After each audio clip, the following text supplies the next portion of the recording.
Welcome, Pewter Report readers, viewers, and listeners to a brand new edition of the Pewter Game Show, Game Day Show, I should say, brought to you by BetUS, the official betting website of PewterReport.com. I'm your host, Matt Matera. Joined with me is Josh Capo, my fellow colleague at Pewter Report. Josh, welcome to the show. How pumped are you for Bucs football? Oh, it's finally back and it's real and the games count. We got starters. This has been a long time coming, and it feels like Christmas morning, Matt.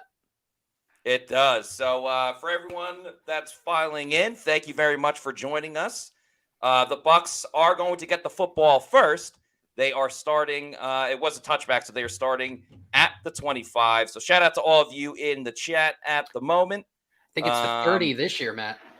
Yeah, you're right. It is the 30. Trucker Brian, a Pewter Report YouTube channel member, saying the paper champions lose to the Steelers. Let's go Bucs. As the Bucs start off running the football with Rachaad White, who gets a hard 4 yards as the Bucs get out of the gate. Yeah, we knew that the Bucs want to establish their run game. They've been wanting to do that for several years now. Not super successful the last two. Preseason looked really good, mostly with backups, but first run of the new 2024 season, the Bucs get 4 yards, which is about 2 more than they normally get on first down last year. Yeah, so like to see it. Now we got second down, 2nd and 6. Baker Mayfield is in shotgun with Rachaad White next to him. They had 3 receivers on the left side. They go to Rachaad White, who catches the swing pass, moves up the field, gets a couple of extra yards, tackled forward. Are they going to give him the first down? It says third down on the little game day graphic, so apparently not. But just a reminder for those that followed my picks on Pewter Picks and Props, I had Rachaad White over 20.5 receiving yards, so I like that he's getting involved early. Yep. Yeah, I didn't quite get the 20.5. I think I got a later line on it. I have 21.5, so Ooh. I'll be rooting for that 1 extra yard. All right, 3rd and short situation for the Bucs, a situation where they struggled a little bit last year, but again, revamped interior offensive line. Bucs go play action. Baker thrown over the middle, way too long for Jalen McMillan. However, there is a flag on the play. And this is what I was worried about with Baker. Bucs are going to get bailed out, though. An illegal use of hands to the face penalty. It will be a first down for Tampa Bay. My one concern about Baker, outside of Washington getting pressure up the middle, is sometimes he just he can make any throw, but he also just will go on a streak of wildly missing throws. And Jalen McMillan was open on that play, so he just missed for whatever reason. Yeah, I could, you could chalk it up to nerves. You think Baker's probably excited to get out there, this being the most stable season of his career, at least to open the season. Maybe a little antsy to get that first throw, at least deep shot out there. Baker back to pass again, looking caught by Chris Godwin. That's another first down for your Tampa Bay Buccaneers. By the way, we got some cool new graphics and videos this year to play. Bucs have to make some plays in order for those to show the videos to everybody, but very much looking forward to that. And we get our first praise be to Godwin of the season. By the way, shout out to Adam P. Park, who says, "Hey, Matty Diamonds, I feel like Notre Dame and Atlanta may have something in common. A lot of hype, but no substance." You know what? You're absolutely right, Adam P. Park. 1st and 10, Bucs pass midfield, a running play to Rachaad White. Again, the Bucs cut it up for about 4 or 5 yards. Josh, you got to love what you're seeing. Yeah, I mean, the play to Godwin was really great. Nice little choice route there to the outside. It'll be interesting to see if Washington, with new head coach Dan Quinn, he loved to run a lot of man coverage, cover 1 in Dallas. And on that play to Godwin, they were out actually in a zone. I think it was a cover 3 look. And now 2 straight first down runs for the Bucs, netting them 4.5 yards per carry. I think new offensive coordinator Liam Cohen will take that all day long. We got Bucky Irving and Rachaad White on the field. White traditionally in the backfield. Bucky goes in motion. They're going to pitch it to Rachaad White, going to the outside, finds a lane, gets tackled about 2 or 3 yards short. A nice little creative play by Liam Cohen. He got in motion, Bucky going to the right side, but they pitch it to the left. And that's kind of the eye candy that we've been talking about with Liam Cohen on that one. Obviously, not the most explosive of play there, but I think it's kind of setting the tone and foundation for what they want to be. Yeah, creativity and personnel package. I don't think in the in the preseason we saw any 2 running back looks. So that's a Right. brand new wrinkle here in week 1. Sets up a 3rd and manageable, which is something that Cohen talked about being in all off season. Baker and shotgun looking, has time, throwing deep, looking for McMillan, and he drops it. Wow. Jalen McMillan extended the arms. Baker hit him right on the nose, and he just could not come down with it.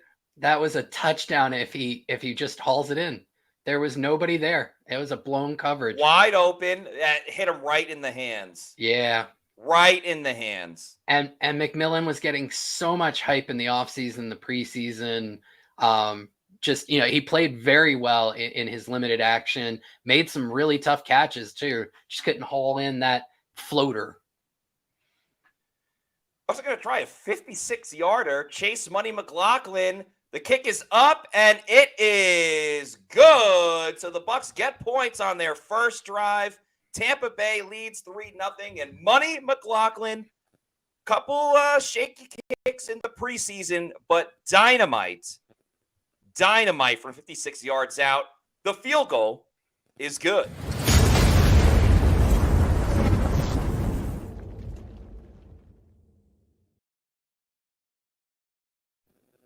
Say that one more time for everybody. The field goal is good.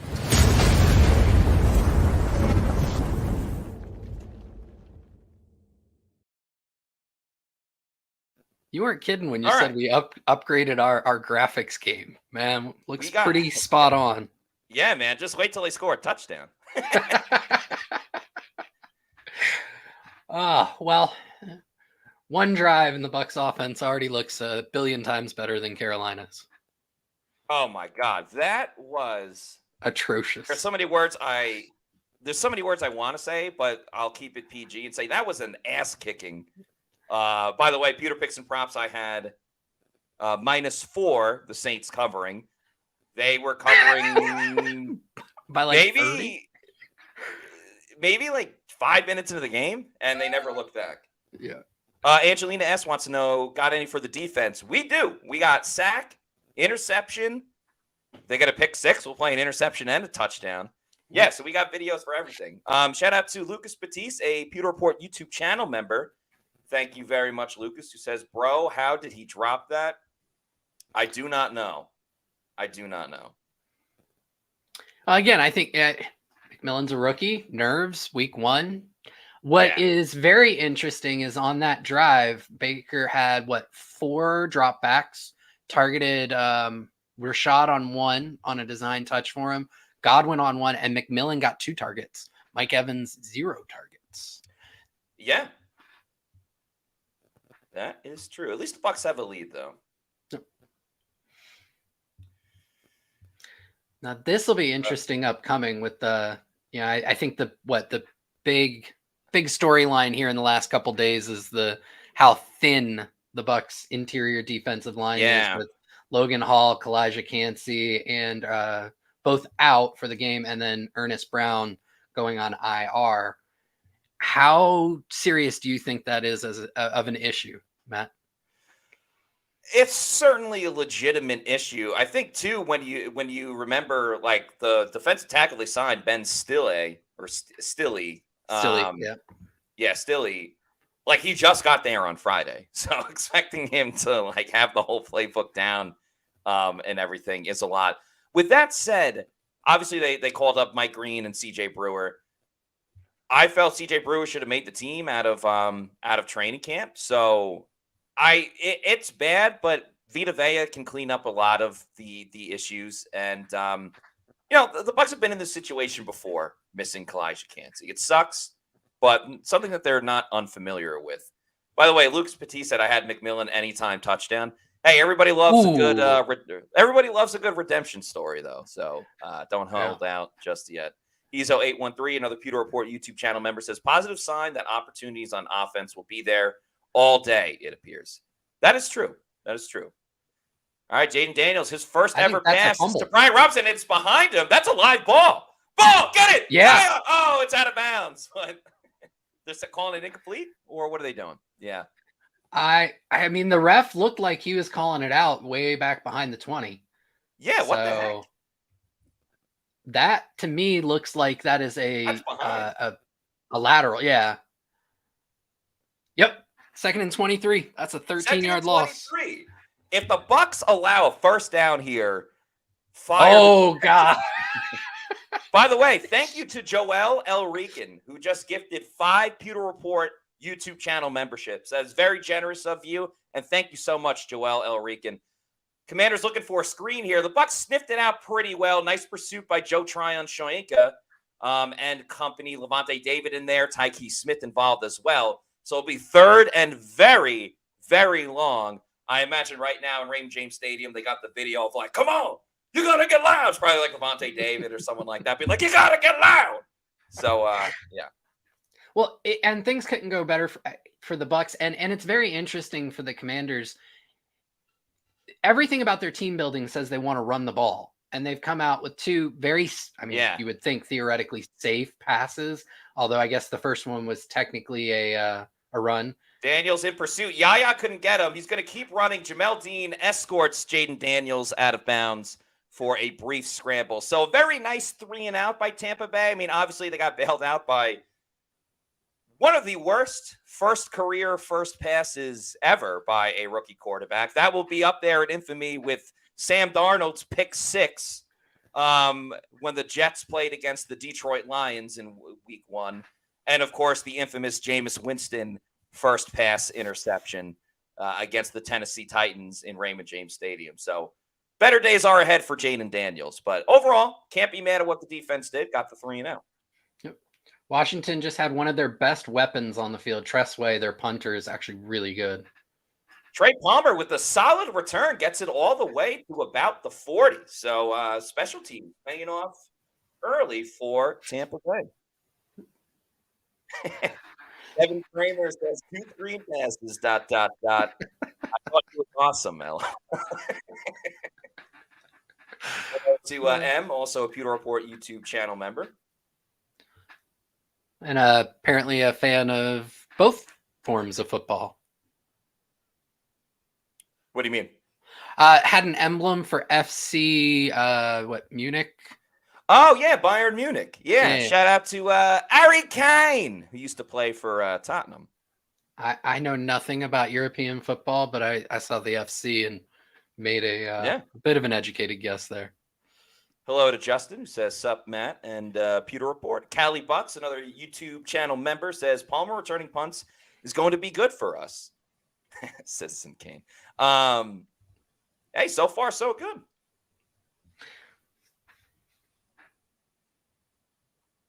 Just as we're on commercial break here, kind of talking about the defense, what we were starting to allude to earlier, the Commanders, I think with them being the week 1 matchup, it's one of the better matchups for the Bucs to have those guys out, as far as Kalijah Cansey, Logan Hall, Ernest Brown.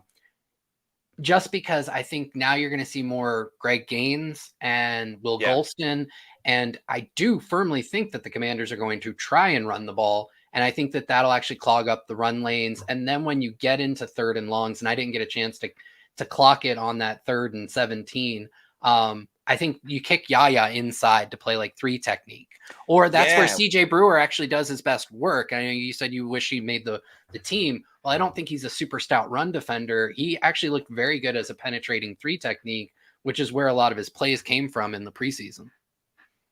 Yeah, we actually spoke about that with Yaya on the Pewter pregame show, which was earlier this morning at 9:00. Appreciate everybody that tuned in for that. Appreciate everybody here right now. And yeah, we had mentioned that, maybe it's not something that you're going to see on every single snap, but Yaya can kind of move inside, or at least rush inside on certain situations. So that'll be something to pay attention to if Yaya gets some of those opportunities.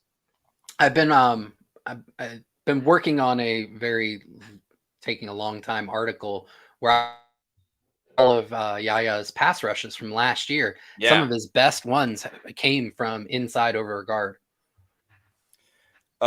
He's a 813 says 100% agree with what you said. Bucs go play action first play. Baker, and it's caught by Mike Evans. Thank heavens for Mike Evans, the longtime team captain and the greatest offensive player in Buccaneers history. Bucs get yet another first down, and that's Evans' first catch of the game. Remember, I have Mike Evans over 4.5 receptions this afternoon, and he's already got one. So things you like to see. And the Bucs already moving the ball, some play action, mixing up the run and the pass.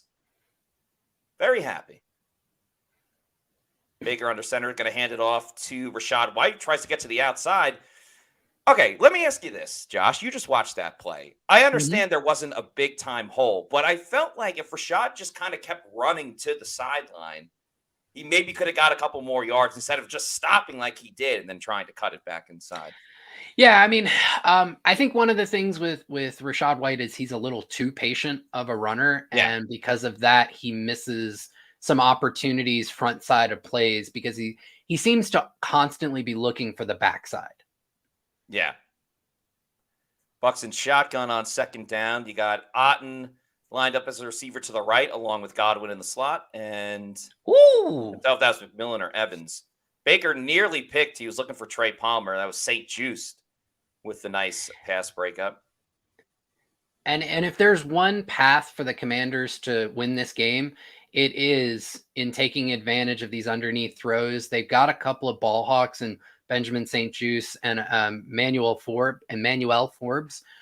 Those guys do like to kind of sit back and jump and undercut routes for big turnovers, and that can be the great equalizer in a game like this. Looks like we got our first flag. I don't know. They cut away as the looks like holding on the defense. Yeah, so when we do this, we don't have the volume on, obviously, because we're talking to each other, and they just cut away from the ref. Looked like maybe too many men or something with Washington. I've got closed captioning on mine, and they it looked like he said holding. Yeah, but that would be an automatic first down. Oh no, it is 12 men on the field. Yeah, 3rd and 6. Baker drops what back. A catch! Throws. Oh, a fantastic catch! What a catch by Michael Lynn Evans, the greatest offensive player in Buccaneers history. First down, Tampa Bay, and they are in the red zone. Exceptional catch by Mike Evans. Yeah, Baker's accuracy has not looked real great to start the game, but he's getting bailed out by some good, well, at least by one good catch there by Evans. That was so well done. Needed all of the height that Mike Evans has on that one.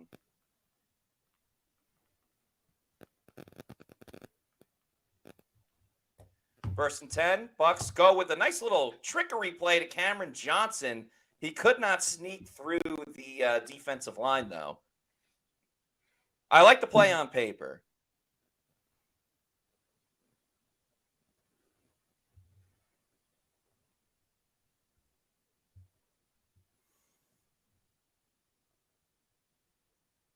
And the Bucs are really high on Johnson.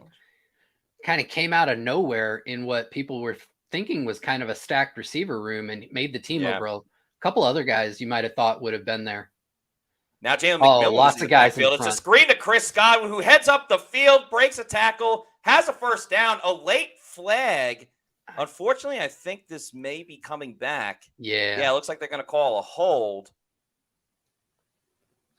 And it was a late flag, so it almost seems like the hold may have been unnecessary at that point. By the way, thanks to Henry Chigante for saying this game day is fire. Appreciate that. Trey Palmer? Yep. Holding on Trey Palmer. That's a tough one.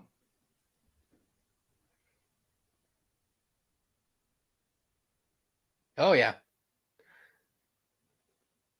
Just let go, man.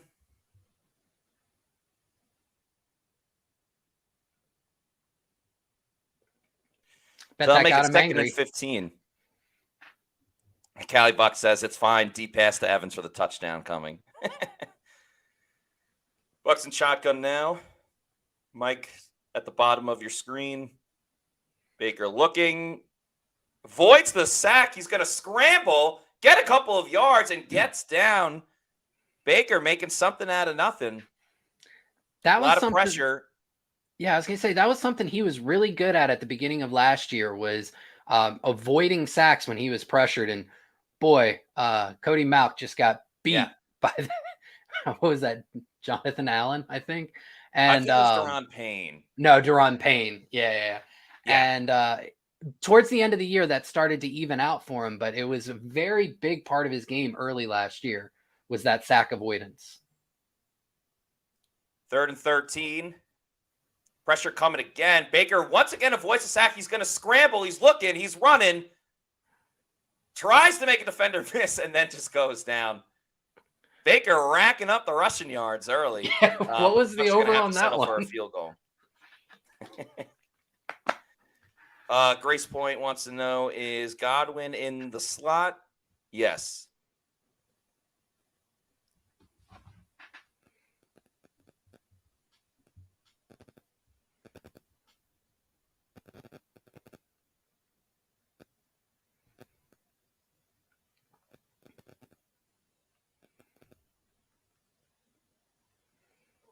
$34 for Chase McLaughlin.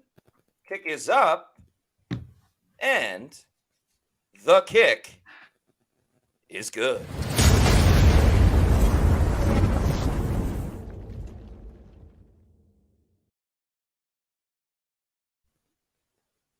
Six nothing for your Tampa Bay Buccaneers as we are still in the first quarter. Money McLaughlin doing his thing. And you have, one of the big offseason stories is already coming to pass here for the Bucs, and that is whether they were able to improve their interior offensive line, which last year allowed a lot of pressure when Baker dropped back to pass. You're seeing it again. Now, Washington has one of the best interior defensive lines in all of football, right? They've got Daron Payne, they've got Jonathan Allen. They drafted Jerzon Newton in, I want to say he went in the second. Yeah. So they're stacked there, and they are going to give Graham Barton, Ben Bredesen, Cody Mauch all that they can handle. So far, early returns have been not so great for the Bucs, but Baker's made them right, a couple times avoiding sacks and creating some type of positive out of what would have been a negative. Yeah, that's been the Houdini Baker that we've seen beforehand. Don't love seeing that from Cody Mauch. And yeah, kind of 2 plays in a row where the pressure by Washington was able to kind of come about. Shout out to Henry Gigante, who says, points are points. And Cam says, should be 10-0. I agree. I mean, Jalen McMillan has to catch that ball to begin with. Or the Bucs could really be off to the races.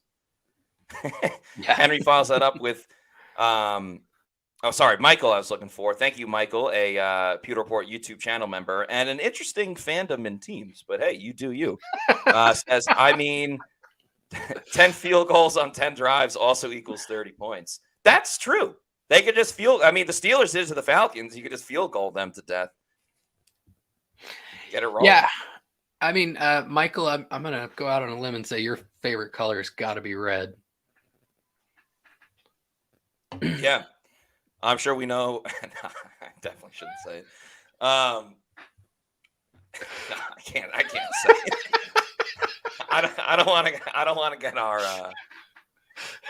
You want to get flagged? Channel demonetized, but there are certain members in central Los Angeles that fall on one side of. Oh wow, you went there with it.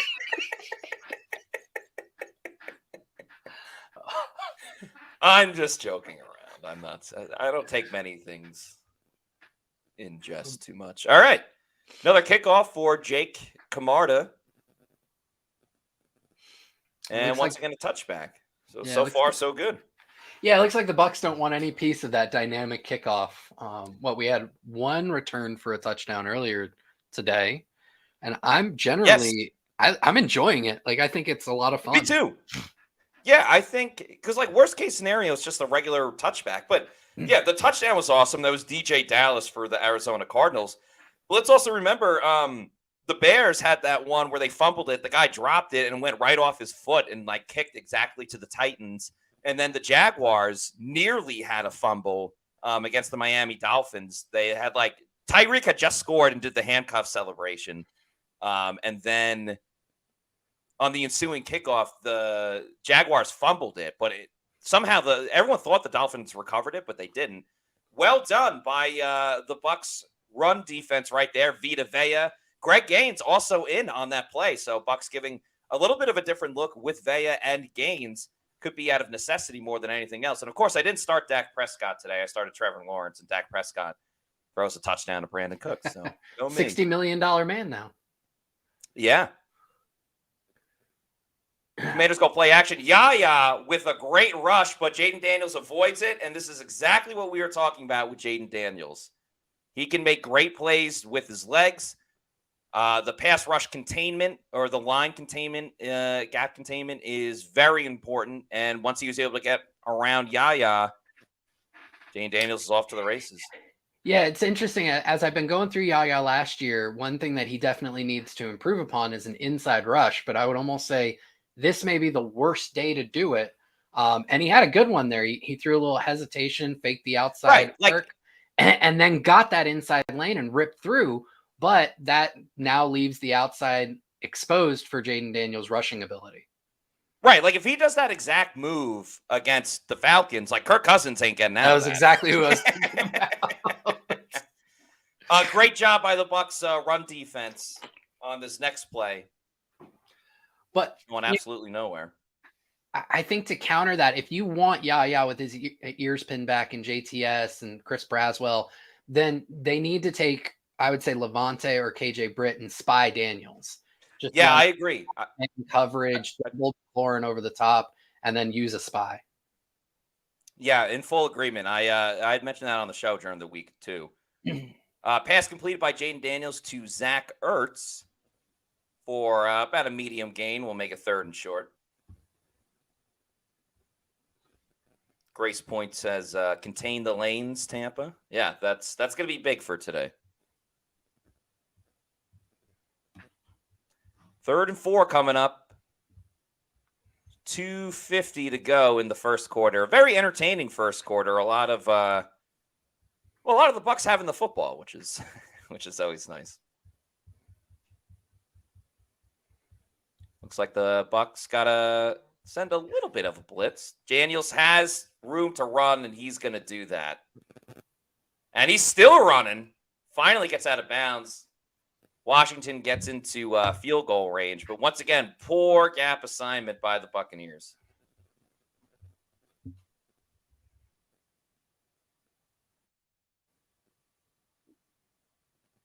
Yeah, it looks like they had no hook drop on the right side there. They had Yaya on one side, but not to Daniels' left.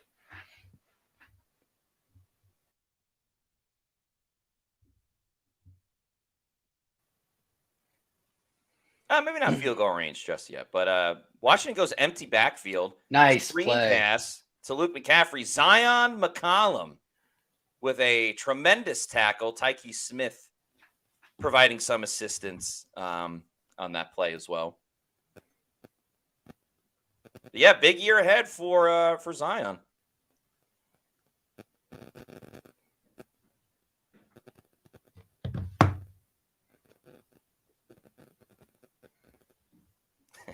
Cali Buck says, "Are you telling me we aren't spying this running back they have playing quarterback?" Again, Todd Bowles is going to throw a lot of different things at Jaden Daniels. See, I would almost say... Ooh, got through.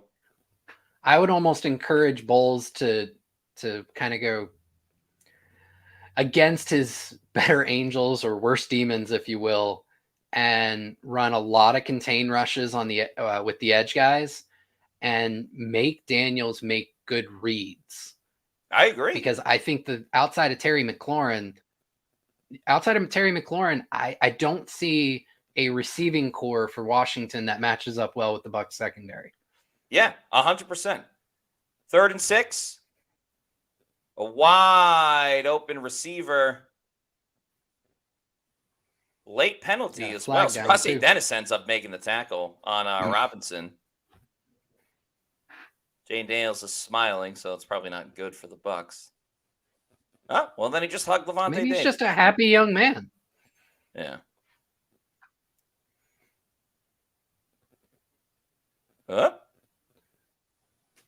Illegal block in the back. So the Bucs catch a break. And the ref did not know what down it was. Went from 1st to 2nd, and then finally 3rd down.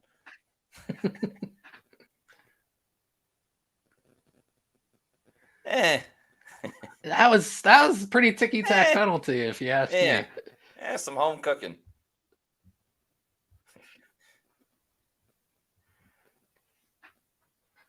So 3rd and 3 now, 36 seconds to go in the opening first quarter that has seen the Bucs get close to the end zone, but not punching in. Not for lack of effort, though.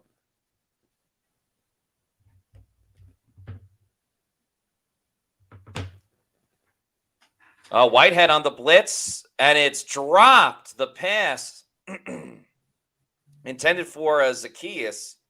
That's going to force Washington to kick a field goal with 21 seconds to go. And that's exactly what you were kind of talking about, Josh. I mean, this was kind of aided with the blitz, but kind of forcing Daniels to throw the ball. And he can throw it well, but just forcing him to find the proper receiver and everything. Yeah, it's interesting to me that Bowles doesn't even want to give his defense a chance to see if they can win. The kick is no good. Not to cut you off there, Josh. No, by all means. Maintain their 6-0 lead as Cade York misses it wide. Do we have a graphic for the other team missing a kick? Like walking the plank or something? No. I don't think we do. Wow.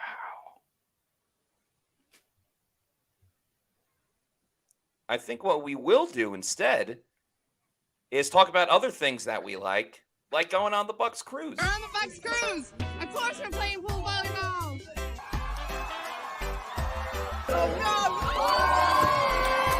Hey, we on the Bucs cruise, of course. Anytime I say Tampa, they will say Bay. Tampa! Hey! Tampa! Hey! Tampa! Hey! We're on the Bucs cruise. Of course, I've got my Super Bowl 37 hardware. What do you think? We're on the Bucs cruise, and of course we had a pirate night. Arr! Arr!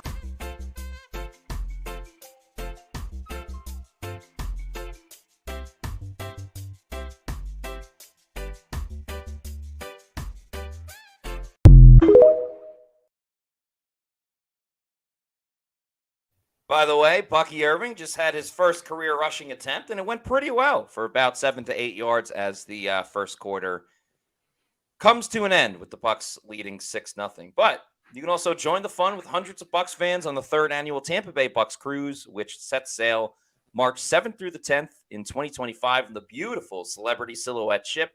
That's a 3-night cruise that begins in Fort Lauderdale and visits Key West and Bimini in the Bahamas. Last year's cruise had Rashad White, Luke Gedeke, Kate Otten, Christian Izzy, and Greg Gaines and Jamel Dean. It's also previously had Yaya Diaby, but is confirmed that once again Yaya Diaby is coming this year on the Bucs cruise, as is safety Jordan Whitehead.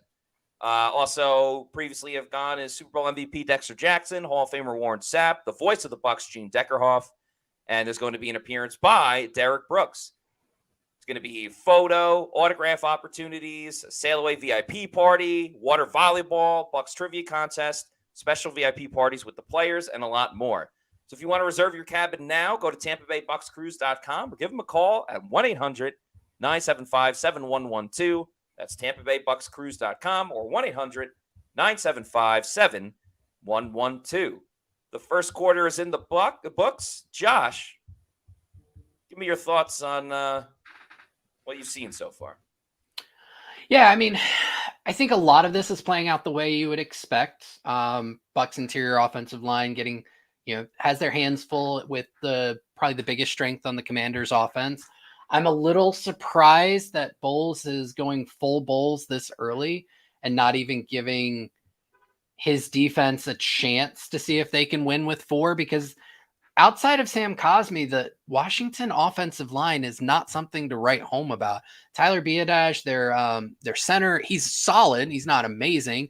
Andrew Wiley, Nick Allegretti, these aren't, world beaters. And I think that the Bucs athletes could actually beat some of these guys. And it seems like Bowles is playing up it's a rookie, so let's just overwhelm him with the blitz. This is the one rookie I wouldn't want to go and do that, because if he gets outside of those rush lanes, he's going to hurt you. And he's already done it on a couple of plays. By the way, there was just a report from Scott Smith, the Bucs team reporter, who said that Zion McCollum is being evaluated for a concussion. So that's obviously something we have to pay close attention to moving forward. Obviously, Bryce Hall would be the first one off the bench. And as we start the second quarter, there's a false start penalty. Yeah, and if I remember correctly, Tyreek Funderburk is not active today. Yeah, correct. So Josh Hayes now moves up into as really the only outside corner left on the depth chart besides Jamel Dean and obviously Bryce Huff. Oh, wow. They just got hit with another one. Oh, come on. You come out of a quarter break timeout and you get hit with 2 different false starts on your receivers? Jeez. Trey Palmer? Come on. Trey Palmer's not having a good game. I know he had a good Godwin went too. Yeah, but two of them that went. Based on the body language afterwards, I think Godwin was supposed to go in motion and not Trey Palmer. So 2nd and 12 for the Bucs, and what we've seen early on is bad mistakes by them has been costly. Baker dumps it off to Bucky, who makes a jump cut. And now Trey Palmer's getting in a fight with the defensive back he was battling with. So that'll make a 3rd and 6. A lot of people unhappy with Trey Palmer at the moment, saying, get Palmer out, says Farouk Kawab, a Pewter Report YouTube channel member. Yeah, Matt, if you'll give me just a minute, I got to drop off for just a hair here. Yeah, have at it, sir. It'll be just myself briefly. 3rd and 6 for Tampa Bay. Baker drops back, has time, looking, avoids the sack, going to scramble, throws it over the middle. It's caught by Godwin right around midfield and takes another step forward. So well done by Baker Mayfield, moving all throughout the pocket and keeps the Bucs drive going after a couple of mistakes. Washington has brought some pretty good pressure. That was Luvu, who Mayfield was able to escape and avoid and ends up connecting with Chris Godwin. So well done by Baker. Nice, accurate football right to the chest of Chris Godwin. As Bucky Irving remains in the backfield for Tampa Bay, Payne Durham in as well. They're going to hand it off to Bucky, and he gets stuffed right away. Tristan Wirfs was in the backfield. Not sure exactly what happened there, but Davis with the big-time tackle for loss. Let's see what happened. Yeah, Jamin Davis. Yeah, he just cut inside. It looks like Tristan was trying to zone block to the outside and just, an unfortunate play.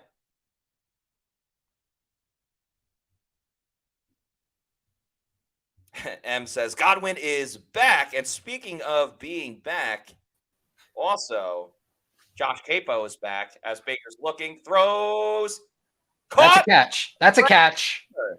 Redemption for Trey Palmer with some mistakes on the last 2 drives and makes a nice catch there. Good throw by Baker Mayfield. Josh, I don't know if you saw it, but Baker, once again, continuing his Houdini act, was able to avoid a sack on 3rd down and hit Chris Godwin. I did see that as I was exiting the room, and then I just picked up the Palmer catch. Was there anything in between? Bucky Irving had a run that lost like 5 yards. Jamin Davis cut in front of Tristan Wirfs, of all people. Rachaad White's back in.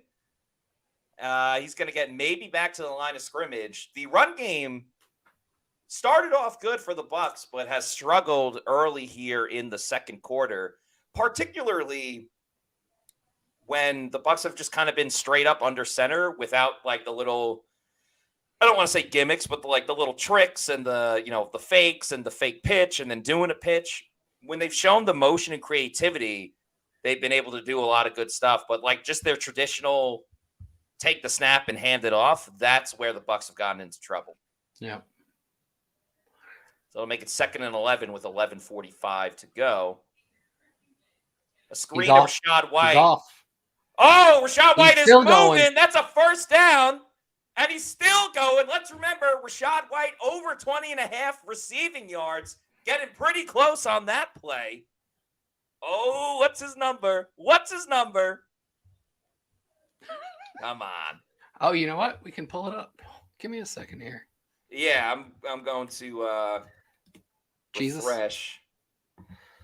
Rachaad White's at 24. So there we go. You have it. Paying Rachaad it White, bang, bang, bang. Rachaad White already hits the over in receiving yards. Trust Matty Diamonds. That's one off the books right there. Big what a catch! Oh, he caught it. Touchdown, Tampa Bay. Mike Evans with his first touchdown catch of the season, and the Bucs will take a 12-0 lead. Michael Lynn Evans, the greatest offensive player in Buccaneers history. And ladies and gentlemen, it's time to play it. Touchdown, Tampa Bay.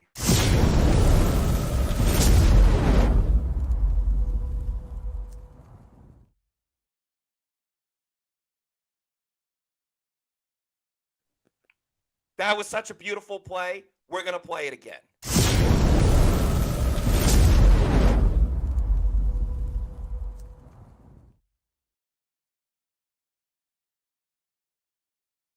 Fantastic. So since they're about to go to commercial break here, I can let you know why I had to drop off the feed real quick. So Matt, I think I've told you before, I have a couple of dogs, right? I have a boxer pit mix and then a chocolate lab. And over the last hour or so, my family, I guess, stumbled upon a stray, tried to take it to the vet to see if there was a chip to locate an owner. There wasn't. And so it looks like we may be adopting our third dog. Oh, my goodness. Breaking news on the show. Josh Capo, a local hero, adopting a dog. That is mighty, mighty kind of you. And what a great person that you are. Well, thank you. She's gorgeous. Looks like a husky, but way too small to be a husky. I'm not very good with dog breeds, but yeah. So we just added one to the family, it would seem, unless somebody gets in touch with us. So I got to tweet out my the Goodfellas gift that I have where it's like, what did I tell you? What did I tell you? So Bucs are starting to open up a lead now. 13-0. And that was the drive. You know, it's still not perfect, but you can see the playmakers making plays. Rachaad White, you know, able to dance around a penetrating linebacker on a late screen, gaining a ton of extra yards after the catch. And then Mike Evans, that was just an absurd catch. Yeah, fantastic. And that's his third catch, right? So 2 more catches from Mike Evans and his over hits.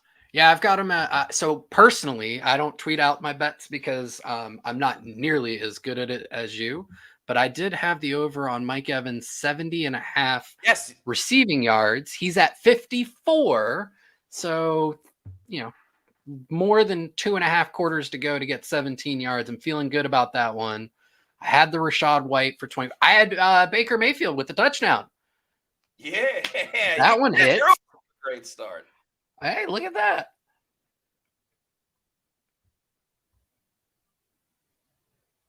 Let's go. What a start for the Bucs. Like, yeah, there's been some mistakes. Like, there's things they need to clean up, and they're already up 13-0.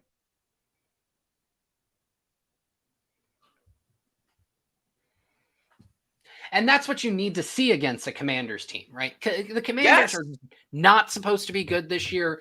They are likely not going to be good this year. Obviously, this is week 1. Lots of stuff can change, but this is not a great roster.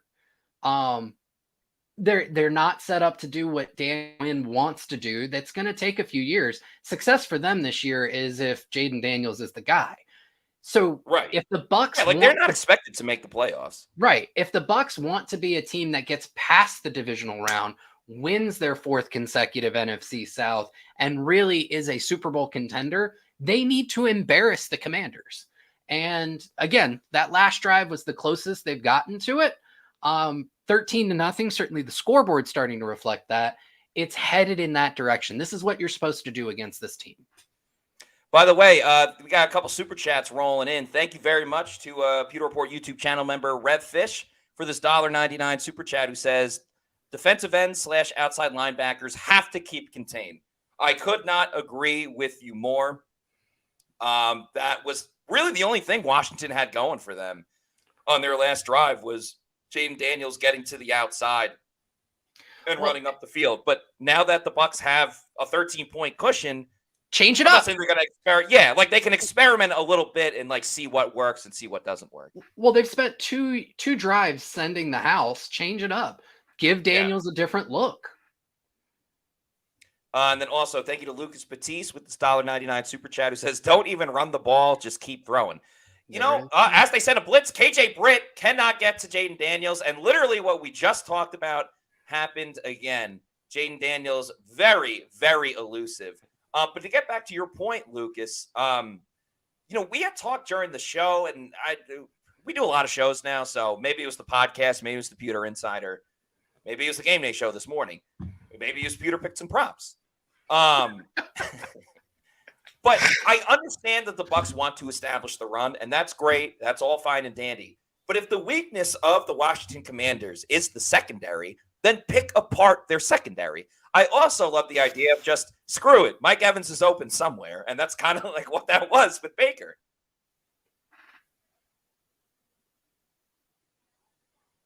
All right, good pressure by the Bucs on that play, forcing Jaden Daniels to have to get rid of it. A late flag. Intentional grounding? Possibly. John Bates, their tight end, was in the area. Yeah. I'm Ron Burgundy. The ever stoic Todd Bowles. Ineligible man downfield. That would make sense. They should get rid of that and just let everyone be eligible. Backyard football. Yeah. By the way, hello to Sloth Mite. Congratulations being a Pewter Report YouTube channel member for a 1 month now. Says maybe spy on Daniels. Looks like they had KJ Britt on a spy that last play there. Yeah. And Michael, thank you for the $1.99 super chat, Michael, who says it's early, but the offense definitely looks better with Cohen. Yeah, I mean, they've scored on every single drive. That's certainly a heck of a start. A missed tackle by KJ Britt, that allows a big gain for Austin Eckler. Poor tackling by Britt, didn't wrap up, just tried to lay the shoulder. So big gain for Eckler. I'll push back on this, Michael, and I mean, I know within the Bucs analysis world, I'm pretty high on Canales compared to most, but outside of a couple of first down runs on the first drive that went well, how is this any really different than last year's offense? You've got pressure coming from the interior. You've got unsuccessful running game. You've got Baker and the playmakers kind of bailing this thing out on second and third down. That's last year's offense. Maybe just a little less predictable. Jaden Daniels going deep, out of bounds. Yeah, I mean, there was creativity last year, but I mean, now I stepped away for a couple plays, so forgive me if I'm missing something here, but I want to say the first down run rate this year is somewhere around 75%, which is where it was last year. So I think the predictability is still there. I haven't seen anything exotic in terms of the run game. There was the one window dressing play with the pony personnel where they had the two running backs on the field, but this looks very similar to last year. And that's not a bad thing. Last year's offense had a lot of good to it. Obviously, the running game needs to get better. Looks like Washington's taken their first time out. But there was a lot of good stuff about this offense last year. And both Dave Canales and Liam Cohen come from the same offensive tree. So you would expect there to be similarities. Sure, that's part of it. I would say also, like, they did the Cameron Johnson end around. I think, like, even going to a pitch to Rachaad White was something that was kind of, like, few and far between last season. And also, like, it's tough to say, like, oh, there's a trend with Liam Cohen already. Like, it's been a quarter and a half of him calling plays. Like, true. We don't know if this will be the same kind of routine next week against Detroit. Yeah, and I think my pushback isn't like it's just as bad as last year. I'm of the opinion there are a lot of the same positives as last year. They're still working on the same things as last year. So I guess my thing is the Bucs 2023 offense gets crapped on a lot, and I think there was a lot more good than it gets credit for. Yeah, rushing on the inside, can't get through. Jaden Daniels has time, but they were keeping Daniels in the slot. He is just so difficult to contain. Are they going to get him the Bucs on a late hit or a targeting? Oh, come on. He dove down. Such an awkward slide. Yeah, that too. Winfield always smiling. I will say you may hear barking in the background as my dogs get accustomed to our new friend. The new dog. Met the new boss, same as the old boss. Yeah.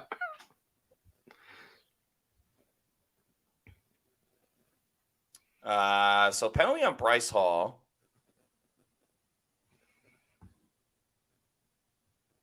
I guess they're getting Bryce Hall for the late hit.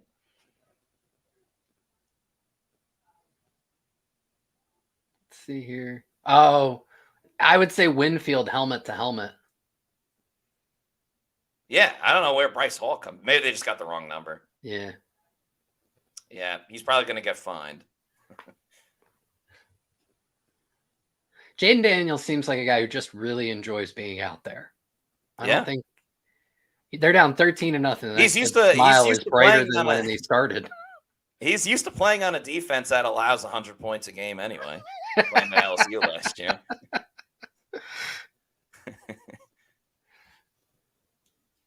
All right, so Washington near the goal line at about the 11. So they can still get a first down. They run the ball this time. They hadn't run the ball in quite a while. I guess when you're down 13, that's partially why.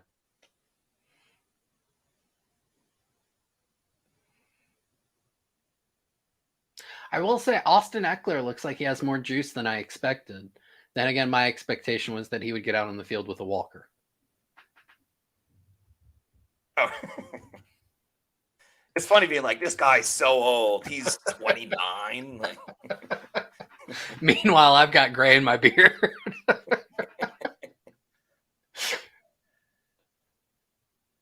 All right, second down. They're going to run it with B-Rob again. And that's a touchdown. You think? Yeah, he crossed. Oh, wow. Touchdown, Washington.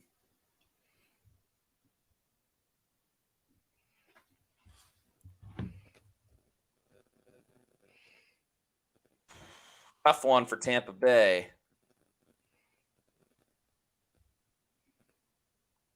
By the way, we're going to have Zach Blobner from the Jay and Zach Show on WDAE joining at halftime. We'll get his thoughts about the first half, and we will have Tom Krasnicki, a.k.a. T. Kras, host of The Drive, who also will be hosting the overtime show that takes place on WDAE as soon as the Bucs game is done, where he will recap everything. York is on for the extra point. Let's remember, he did miss a field goal earlier. Let's see if that translates to the field goal, the extra points, too. It is up, and that was close. I think it's good, yeah. Very close. Bucs are up 13-7. And as they go to commercial break, this gives us a good opportunity to talk about our friends over at BetUS, one of our new advertising partners that we're very happy to team up with. Listen up, sports bettors. Your favorite sports book, BetUS.com, is back for their 30th year of NFL action. With the industry's biggest sign-up bonus of up to 125%, BetUS offers its members the opportunity to cash in on all your favorite sports, including the NFL, UFC, and Major League Baseball. And of course, let's not forget, basketball's coming right around the corner. Hockey is as well.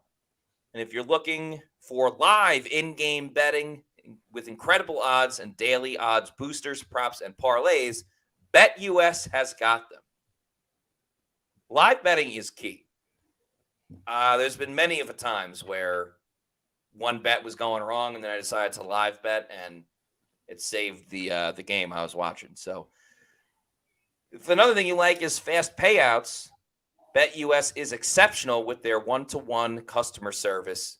They are the go-to for customer service and fast payouts. So log into betus.com, again, for the fast payouts and exceptional customer service. Go to betus.com or call 800-792-3887. That's 800-79-BET-US. betus.com, where the game begins. Speaking of bets, let's give a proper shout out to Pewter Picks and Props. I had Bucs minus 3.5 and the Bucs team total over of 23.5. So not too bad at the moment. And my player props, Rachaad White over 20.5 receiving yards. Mike Evans over 4.5 catches. He's currently at 3. And Baker Mayfield over 247.5 passing yards. Jalen McMillan really could have helped out in that situation, but unfortunately did not. Let's check out some of the stats at the moment. Just had them up before. I want the player stats, not the game stats.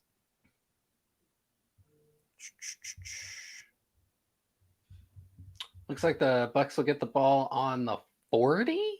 Yeah, kick out of bounds. Very nice.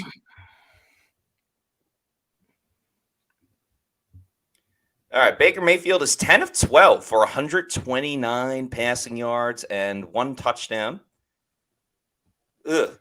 He also leads the Buccaneers in rushing, which is not good. Baker has 2 rushes for 10 yards. Rachaad White has 5 for 8. Bucky 2 for 4. Cameron Johnson none. Mike Evans leads the Bucs with 54 receiving yards on 3 catches. Godwin also has 3 catches for 27. Rachaad White 2 for 24. Bucs start in shotgun. Baker finds Michael Lynn Evans, who sort of broke the tackle. Sort of, kind of, but that's 4 catches for Mike Evans. Yeah, and I will say, to the point that was made earlier, empty on first down, okay, that's a little bit different than last year. Yeah. Oh, no, Mike is on the sideline. Now, Mike does do this a fair amount where he, gets hit, and then he looks like he's in the worst pain of his life, and then he comes back for 200 yards. Yeah. Okay, Zion McCollum is out for the rest of the game with a concussion, so that's certainly a big concern for the Bucs.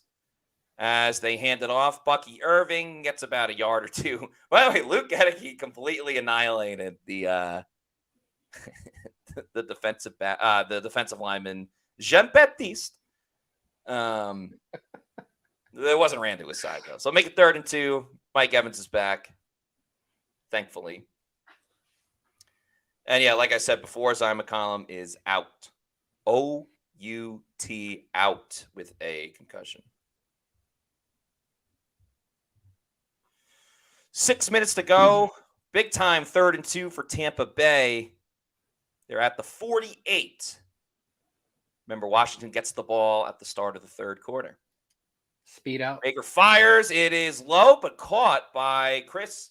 Praise be to Godwin. Yep. Bucs getting very biblical. Thank heavens for Mike Evans, and praise be to Godwin. Too bad Jesus Bobo Wilson isn't on the team anymore. Yeah, but this offense has been taking the Commanders to church on a Sunday. That's a good point. I guess that's just Liam Cohen's cross to bear with this new one. Oh, he one-upped it.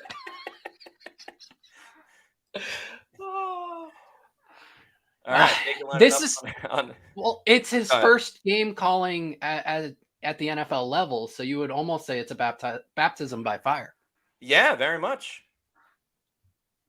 I feel like I was a little late on that, but got it in there. I would just say, preach, brother.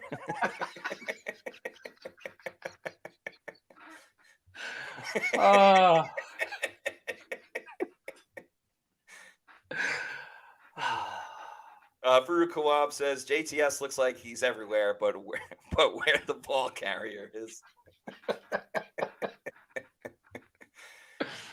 Oh man, praise be to Godwin. All right, 2nd down and 4 for Tampa Bay. They're going to hand it off with Rachaad White. He makes a guy miss. Oh, I thought he was going to break a big one there. Gets about a yard or two. That'll make it 3rd and short, again, with around 4 minutes to go. You'd love to see the Bucs obviously score a touchdown, but just make it where it's a 2-possession game, because you don't want Washington to drive and then get the ball to start the 3rd quarter.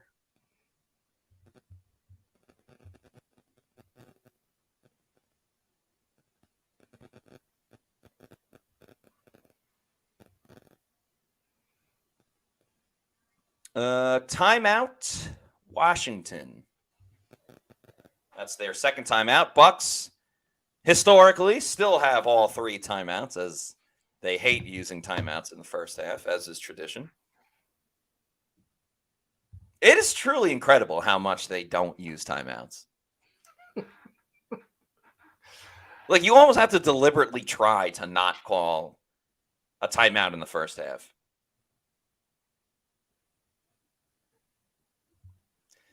Jeffrey Moose says, we aren't getting shredded by a quarterback, just an overhyped running back. I mean, he's a pretty good running back, if that's the case.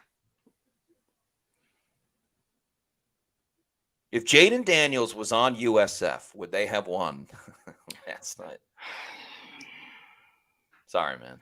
That's okay. We hung with the best of the best for 3.5 quarters. They did. And if Byram could hit the broadside of a barn and Golesh had an aggressive bone in his body on that 4th and goal, this might have been Baker over the middle. It's caught by Praise be to Godwin. I'll tweet that out. Been a little bit since I tweeted.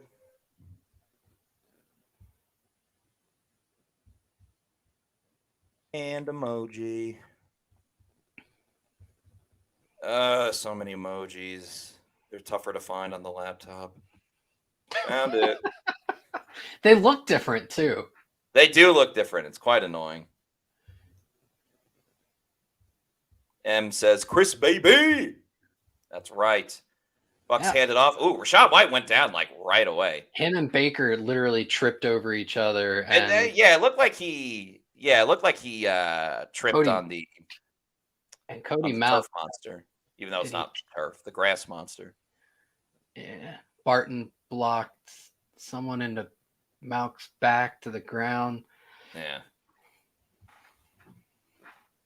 Yeah, just I kind of agree. Like, just scrap the run game. Just keep passing it. Let Baker sling it.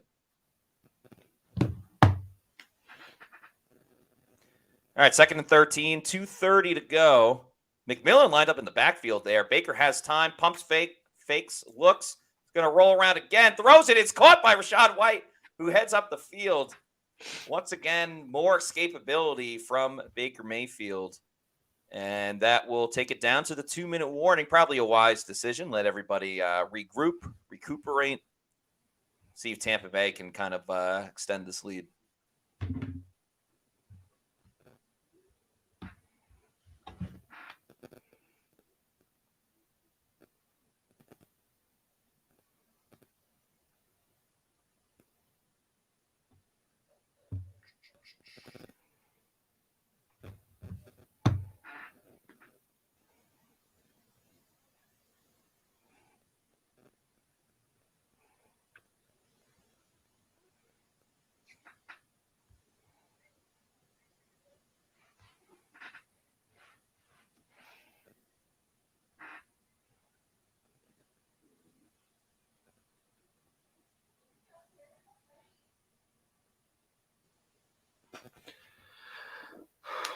Lots of mistakes so far. I think some coaching malpractice. Yeah, in what area? Definitely the game plan against Daniels. Again, a lot of similarities to last year's play calling in terms of early down decision making as far as run versus pass. And to your point, the run is not working. So for all of the preseason hype over the run game being better, the early results have not been there. And then just, the playmaker, Baker has bailed out this offensive line quite a bit to begin this game. And third down, they've been incredible. Yeah, Baker's escapability, I think, has been truly on point. Hasn't held on to the ball for too long, which has been good to see. I mean, sometimes he just had to run for his life. Yep. Yeah, I agree with you defensively. I mean, the run game was awful, but yeah, defensively, like at this point, just force Jaden Daniels to throw the ball because we haven't really seen it. I mean, he's hardly attempted like any passes today. Yeah, and just to give the viewers at home, Rachaad White has 8 carries for, if you had to guess the yardage, Matt. I mean, I looked it up before. It was like 7 yards, right? 8 for 12.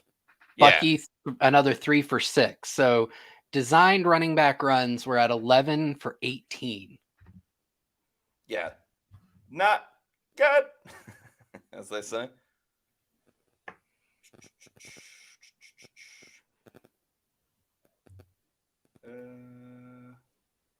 All right, Cowboys beating the Browns 14-3. Broncos up 10-9 on the Seahawks. And Raiders lead the Chargers 7-6 at halftime. And what You I'm said sure the Raiders are leading the Chargers?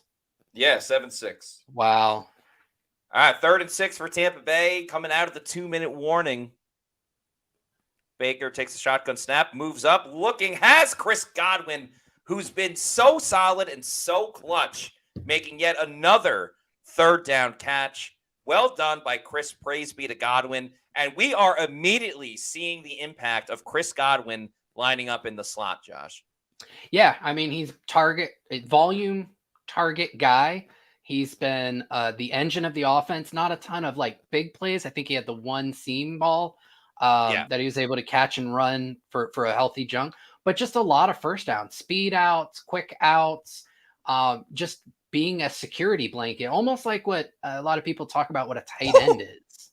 Yeah, that's a great point. That was a hell of a truck stick by Rachaad White on that first play. And yeah, Baker 15-17. That's tremendous. And one of them was the drop from Jalen McMillan. But in fairness, like the last 2 catches by Mike were incredible as well. Yeah. McMillan lines up in the backfield on the left side with Rachaad White to the right with Baker in shotgun. Cade Otton on his own on the right side. Baker throws a screen to Rachaad White, makes a guy miss, heads up the field. Gets about 3 or 4 yards. So he'll set up a 3rd and short. But the good thing, too, is that the Bucs are eating up a lot of clock. They do have 3 timeouts. And so either Washington, even if they do get the ball back, it'll be with very little time, and they only have 1 timeout to go. Oh, my God. Are the Bucs going to use a timeout? Oh, my God. The play clocks, they're not lined up yet. 10, 9, 8, 7, 6, 5, 4, 3, 2. Wow, they actually ran a play and didn't call a timeout. They did it. Are you kidding me? You have 3 timeouts and you're going to get a delay of game penalty? False start. Are you kidding me? I think it was false start. Oh, okay. All right. Still, they were so freaking rushed. Why aren't you calling a timeout there? Oh, my goodness. What the hell was that? Seriously, what the heck was that?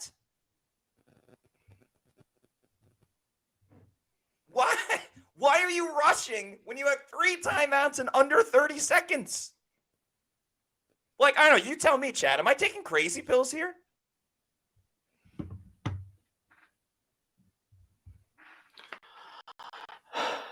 Did you just call me Chad or say chat? I said chat, like the people in the Okay. comments. I mean, I could be Chad. I've got Yeah, my you're hat kind of backwards. Chad with this backwards hat. I got my hat backwards. Yeah, that works. Did he just? Oh, wow. Baker's spin move gets out of it, throws in the end zone. Too high. I think he might have had the first down if he would have just kept running. Yeah. Then again, I'm never against just saying, screw it. Mike Evans is open somewhere. Whew. All right. So Money McLaughlin will come on for yet another field goal. And seems like he's going to be worth every penny. Snap is good. Kick is up. And it is good.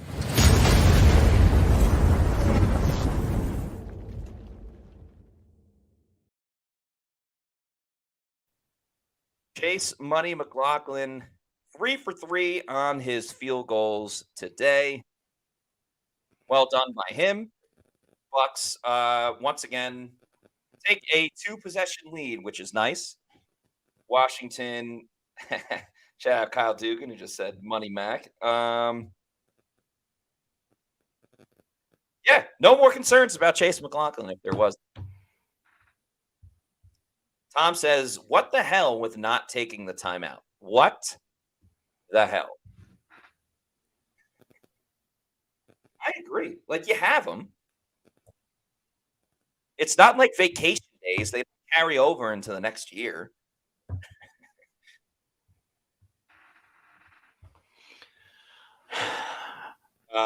Wish vacation days carried over into the next year. Right. They used to, in a world long forgotten.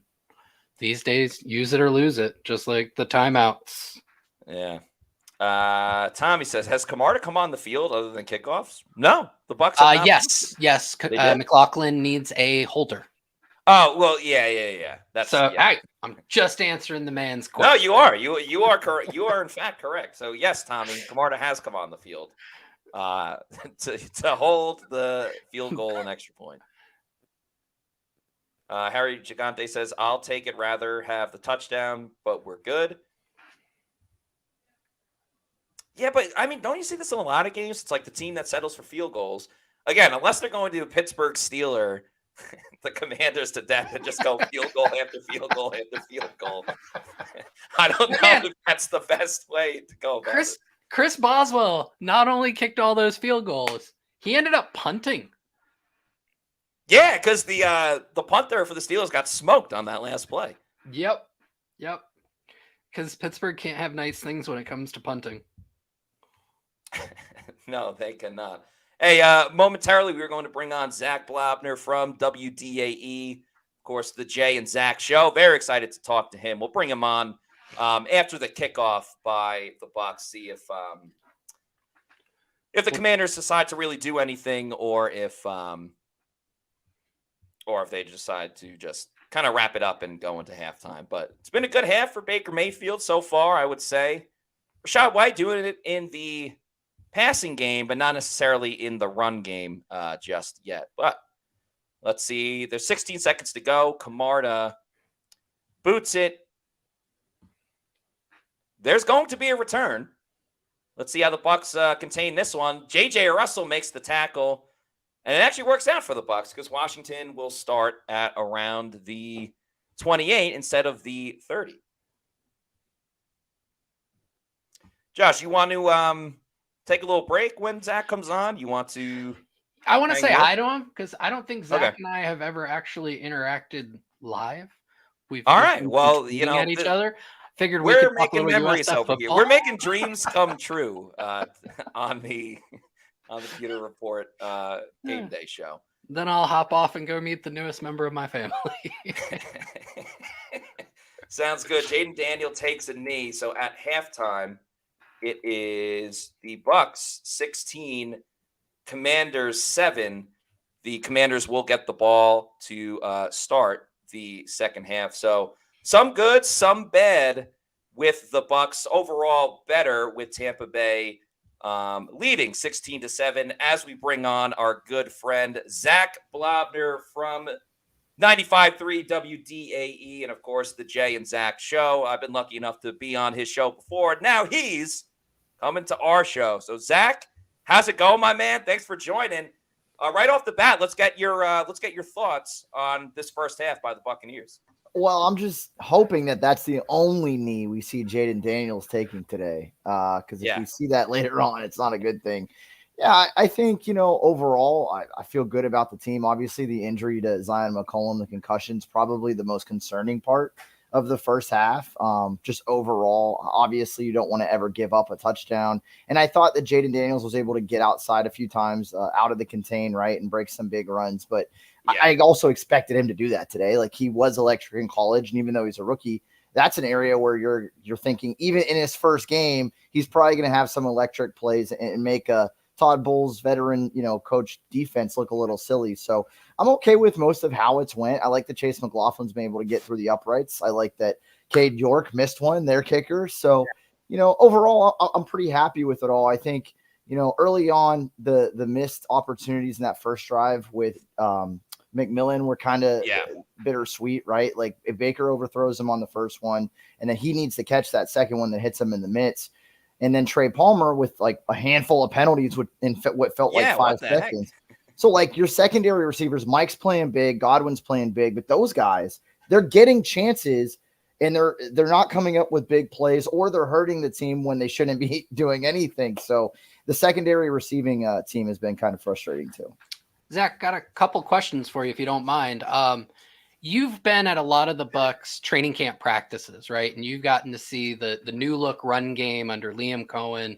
It's obviously was really hyped up and some really good early results with the backups over the preseason. Have you been surprised at how ineffective the run game has been in the first half here? I have been, but I don't know why, right? This is like what we're used to here in Tampa Bay. Like Byron, his inefficiencies are different than Dave Canales' that are different than Cohen's, but the results are all the same. And it's so crazy, guys. I spent literally all training camp, all preseason, just begging the Bucs to not be dead last in rushing in the league. Like, I don't need him to be like, you don't have to be top 20, like be 25, be 25. Sounds like a bingo number. I don't get live 25. Now that Devin White's out of town, they can be get live 25. Get live 25. Like, you sound like my mom when I was in my early 20s waiting for our car insurance to come down. Be 25.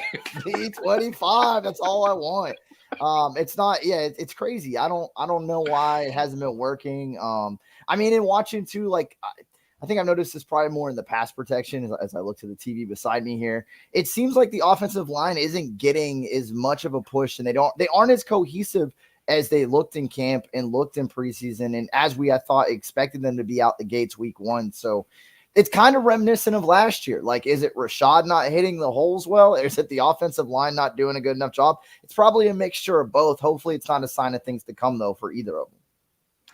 The other one that surprised me a little bit is, and I will say from my vantage point, this would be one.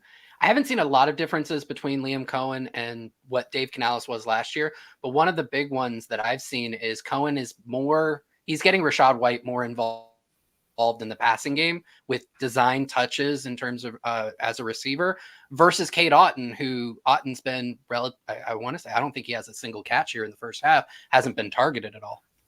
No, I mean, the tight end room was one that, I mean, personally getting ready for this season, I wasn't super excited about, and I didn't see much from the way that Cohen went about his business that made me think they were going to be a major part of this offense and what they were doing come Sunday. I mean, I don't know if that's by design today or if it's just the game flow that's kind of keeping not only Otton, but the tight ends in general kind of out of the offensive mix. Again, they are spreading the ball around. And I think we're in a situation now where just from the passing perspective, you're talking about Mike Evans already having a bunch of catches. Chris Godwin, we mentioned that, Jalen McMillan is getting in the mix, at least with targets. Trey Palmer, take the penalties out of the way, did have the long catch after them, right? That's true. And then you have Rashad White, as you mentioned, getting design passes too. So, I mean, for me, it's like at some point, do you have to even see K. Dotton? Like, where does he fit in? And that was a question that I didn't know the answer to heading into today. And that doesn't seem any clearer after the first half. Yeah. Zach, sorry, go ahead, Josh. I was just going to say, looking at Cohen's, where he comes from, the McVay tree, tight ends have never really been a huge feature of their offense. I think the best their tight ends have ever ranked in like yards per route run is like 12th. And that was the high water mark, mostly coming in around 25th to 20th. So it does make a little bit of sense. Guys, I'm going to drop off if that's okay for a little while. Let you chop it up. It was good seeing you, Josh. Good, you too, Zach, man. Good seeing you, brother. So glad you guys got to meet. Zach, only a couple more from me. Baker, I think one of the most impressive things we've seen early on is kind of his Houdini act of being able to avoid some of the sacks. He had the big scramble where he's able to fire it off to Chris Godwin and get a first down. And he's really kept some drives going. I've kind of liked the elusiveness from Baker, and I don't know if that's a positive that Baker is, he's been getting rid of the ball pretty quick when he's not running for his life. So it's good that he has the escapability, but on the flip side, Washington's getting good pressure. So is it good that Baker's doing what he's doing, or is it bad that the offensive line, while already struggling in the run game, hasn't exactly been where we want to see them pass blocking either? The success that Baker's having is a good thing. The reason he's having to have those plays and that success is not. I was hopeful heading into this season to kind of go back to the rushing attack that would take some of the pressure off of Baker to have this Houdini act, to have to run for first downs. I mean, early on in the game when he was trying to go heads up with Bobby Wagner, I'm like, what are we doing, brother? Like, we need you in the game. We need you this season. Like, you're not getting past that guy. So I love Baker. I love that he's doing what he's doing. I think it's more of a bad look on why he's needing to run and be so elusive. I wish PFF had a grade for grit, because I think Baker's would be pretty high today so far, right? Yeah. Like through the roof. It would help his QBR too.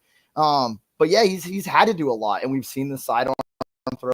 We've seen him break off and run. We've seen him kind of just jump around and then get rid of the ball too. It's kind of frustrating because he shouldn't have to do as much as he's had to today. I love that he's got that in his game. Yeah. I was just hopeful that this season, and I don't want to get away from that happening, Matt, but so far through one half, it feels a lot like last year. And I was hoping he wouldn't have to do as much of that this season. A little bit. I agree. And the fact that there's been so many missed opportunities, like the McMillan drop that we were talking about before. Let's talk about the defense real quick though. What do you make of their first half? Because only 7 points were allowed, but there was a missed field goal. And I mean, there's just no outside containment with Jaden Daniels. I get that he's really fast, but as soon as he just loops to the outside a little bit, and he's off to the races for at least a first down and 15 yards. Yeah, and the worry there for me is overcorrection from a defensive standpoint. Do they start kind of, sneaking up closer to the line to try to keep him in? And does that open up things in the secondary, especially again when now Zion McCollum's going to be out as well? So I think that could actually turn out to be even worse than just the yards he's getting on the ground. It could have bigger ramifications if that offense is able to get rolling. Cliff Kingsbury and that brain trust is thinking at halftime, how can we take advantage of these runs outside of the 9-10 yards he gets when he takes off? It's not good. Again, I did expect that with Jaden. I don't mind that as long as you end up having the drive stall out. And outside of the one, they did it today so far. Yeah. So it doesn't bug me as much. I think it's about the projections of what him being able to run so freely could mean for that Washington offense against the Bucs in the second half. That concerns me even a little bit more than what we were actually seeing on paper, because he's that good. And, it's tough too, because I want to see the Bucs come up with some more. They've had a ton of pressure on him when he hasn't broken free, right? But they haven't been able to come up with a gigantic sack, like a hammer. Right. And usually those kind of hits, Matt, will slow a quarterback down mentally from just breaking off and running because they don't want to get smashed. So, I think it's in a weird place right now with Jaden Daniels' running ability, where he has had some success. I just don't know what direction it's going to go in the second half, because it could open up their offense, or it could lead to him taking a big hit and then kind of boxing in what he's doing. All really good points. Last thing I got for you is, what are you expecting for the second half? Bucs going to hold on and win? What's your prediction? Oh, yeah, for sure. I mean, listen, we talk about the missed field goal, right? But we also have how many field goals from the Bucs now? And just constantly scoring, on every single drive. And even with that being said, like, the missed opportunities, the penalty situation, I love that McLaughlin's hitting these field goals, but you got to think this offense is going to click fully. I've liked what I've seen overall from it so far. Like, I still am walking away, at least from the first half, feeling better about Liam Cohen being on board versus the guy he replaced. Shout out to Dave Canales' debut in Carolina, by the way. That was a fun one. Bit rough. And so like overall, I still feel optimistic. I would say like the biggest difference, and again, you can never guess injuries ahead of time. So taking that out of the equation here, Matt, the biggest thing that I think surprised me in the first half versus what I expected was the inability to punch in another touchdown where they kicked one of those field goals. I think had they converted, let's just say the first series, right, and McMillan makes one of those catches and they score, this game is right where I expected it to be. So it's not far off, and I still think the Bucs are in a commanding place. Not to give the Commanders any more verbiage love there. Yeah, the positives I think far outweigh the negatives for the Bucs so far in this first half, and hopefully they can continue it in the second half. Zach Blobner, thank you so much for joining us for a little bit as we try to do this Manning Cast style of guest appearances. Please let everybody know. Obviously, you see Zach on the mic right there, but let everyone know where they can check out the Jay and Zach show, which is again coming up this week. Yeah, no doubt. So you can find me across social media at Zach on the mic. I was cooking in the lab this preseason. I got so many memes up my sleeve, Matt. I'm just ready to start putting them out during the Bucs season. So at Zach on the mic. The lab was good to me. So you can find me across Twitter, Instagram, TikTok, Facebook, everything at Zach on the mic. You can find Jay and Zach 95.3 WDAE here in Tampa Bay or on the free iHeartRadio app every Monday to Friday from 12 to 3. So we're always going to be talking a ton of Bucs football this time of year. And you can find me on the Fantasy Fix every football Sunday, also on the free iHeartRadio app from 10 to 11 doing some fantasy football specific talk. So when I'm not there, you can find me trying to hang out with Matt Matera at the WrestleMania events and all kinds of fun stuff around town. Yeah, we'll have to do that again soon. Zach, thank you so much for joining, and we will talk to you again soon, my man. Hey, you're the man, Matt. Keep kicking butt, man. Go Bucs. Appreciate you. Yeah, let's go Bucs. Thanks again to Zach for joining the show. Here are some of the halftime stats for the Buccaneers right now. Baker Mayfield is 16 of 19 for 174 yards and that touchdown to Mike Evans.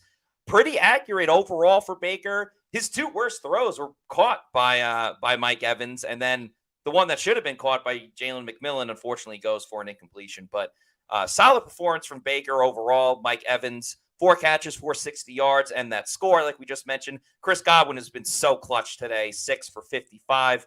Run game, not as good. Rachaad White has 9 rushing attempts for 15 yards. That is an ugly average. However, he is getting it done in the passing game like we've seen before, as he has 4 receptions for 35 yards. That over has already hit for Rachaad White and his passing yards.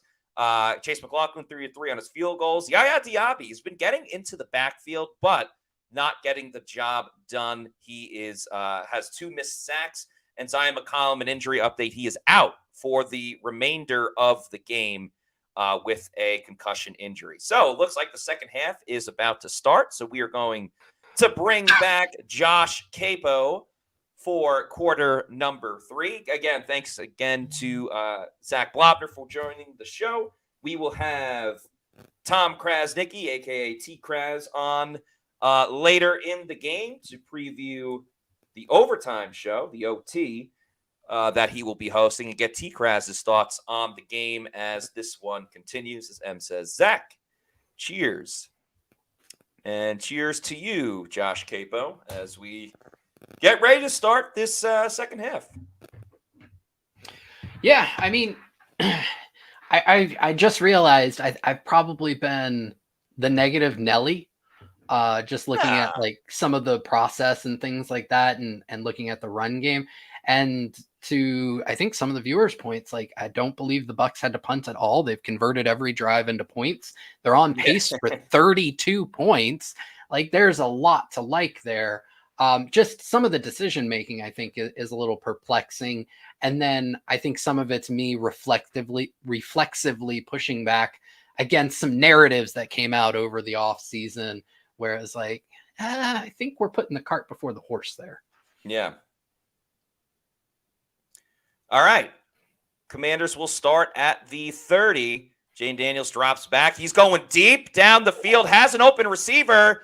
overthrown. Terry McLaurin had a couple of steps on Jamel Jamel Dean, but it was overthrown by Jaden Daniels. And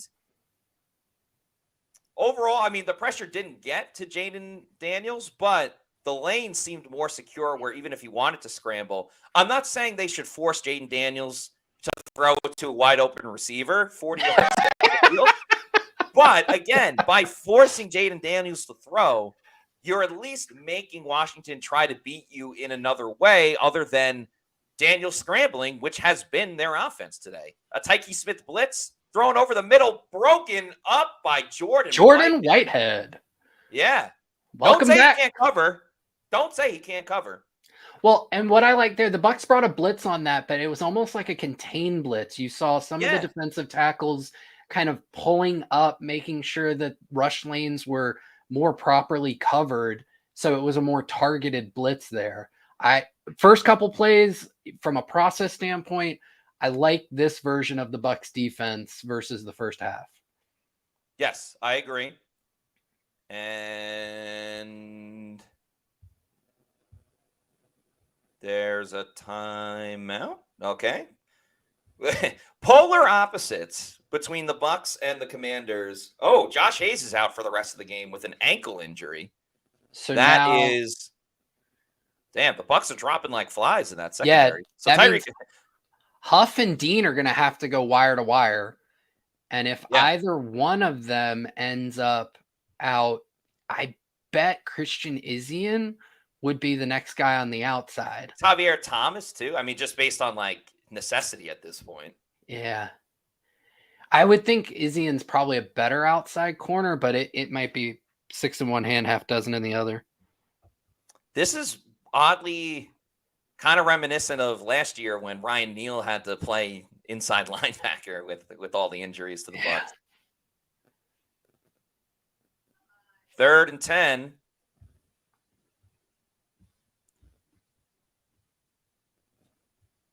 Ooh. Vita almost got him. Dennis. Vita almost there. Yaya chasing after Jaden Daniels. Good they are going to force JTS. him out of bounds. Well done. Excellent containment by the Bucs. There's a flag.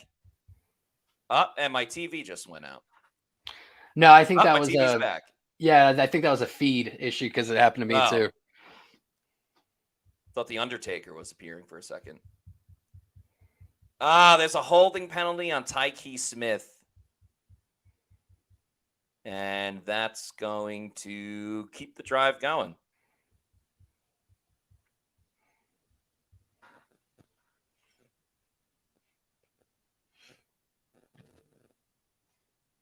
Let's see the replay.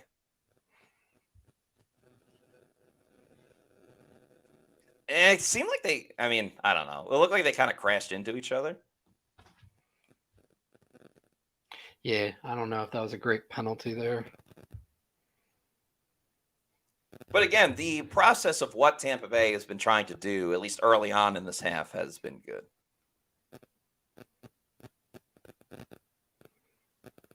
Bucs have 6 penalties for 41 yards. Washington has 4 for 20.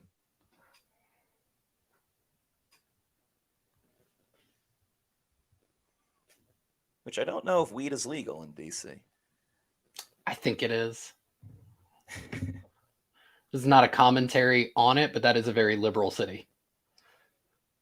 Screen to the outside.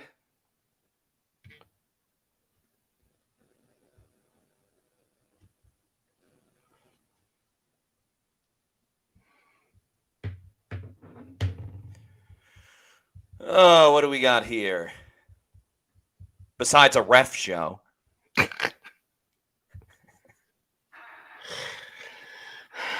Let's see. You take out the Bucs penalties and give McMillan the catch. What is this? I don't know. 35-0.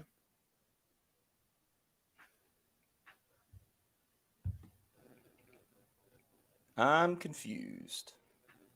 Are they calling a holding on Washington? Nope. Apparently not.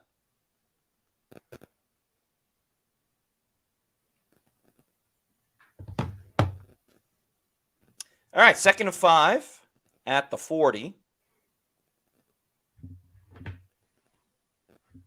Daniels looking, going to scramble. Get some yards. That'll be a first down.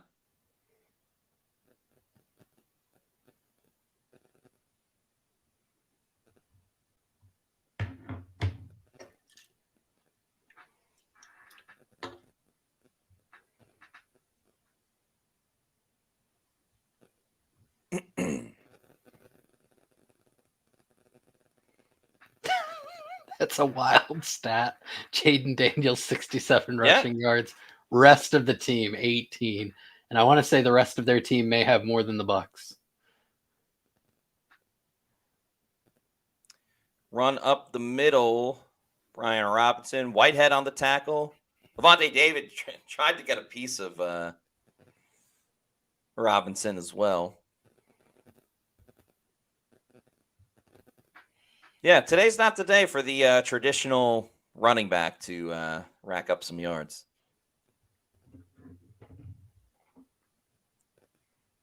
Robinson takes the snap off the get-go. They'll make it a 3rd and 1.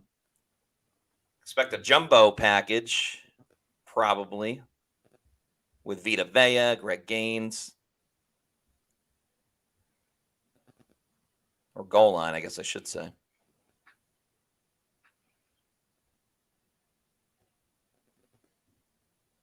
By the way, we will have a Pewter post-game show once the game is done. Scott Reynolds, Bailey Adams, Adam Slavon are at the stadium. Did it just cut to commercial for you as well?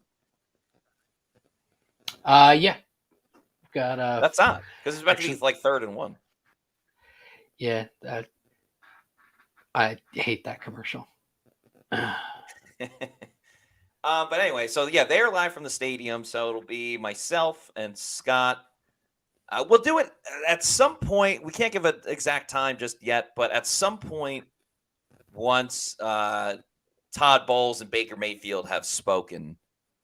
Apparently, there's an injured Buck on the field. That's what Engel is saying, as well as Diesel. So thank you for the update. If it's Jamel Dean or Bryce Hall, then the Bucs are screwed. That's trouble. Yeah, but it's perfect because Washington just wants to run the ball. So yeah, this may have to be a game where the Bucs offense. I mean, they already jumped out to a lead, but they may just have to score on every drive. While we're waiting, Brandon Aubrey, the Dallas Cowboys kicker, apparently hit from 66, but there was a delay of game on it. Really? Yeah. That's devastating. Damn. Yeah, that guy has a boot.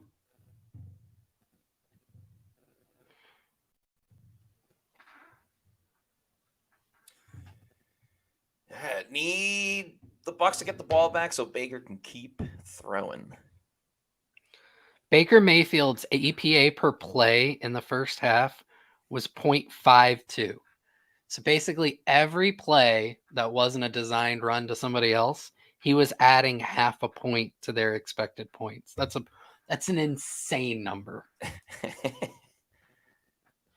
I mean, if that doesn't scream MVP, I don't know what does. Oh my God, Bryce Hall was carted off. Was it really? Scott Smith saying Bryce Hall was just carted off the field after his right leg was immobilized. The Bucs are now down to one of the 4 cornerbacks they started the game with. However, Tavier Thomas, who's currently at safety on the Bucs depth chart, has played corner most of his career. Yeah. God damn.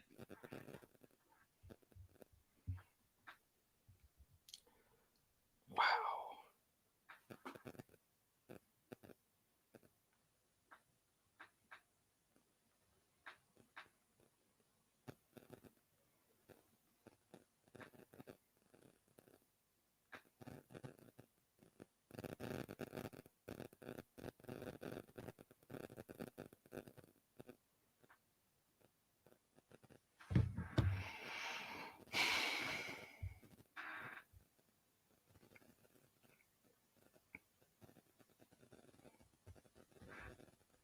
Oh yeah, Bucs have some major issues in the secondary now with Bryce Hall getting Carted off. So, yeah, Todd Bowles going to have to get creative. Oh, the Bucs. I think the Bucs stopped him. KJ Britt. On third. Get lit, KJ Britt. Now, remember, that was third down. There. If I'm Washington, I'm going for it on fourth down. But great stop by KJ Britt. Yeah, and just my perception there, I think it was Christian Izien who was lined up as the outside corner opposite Dean on that play.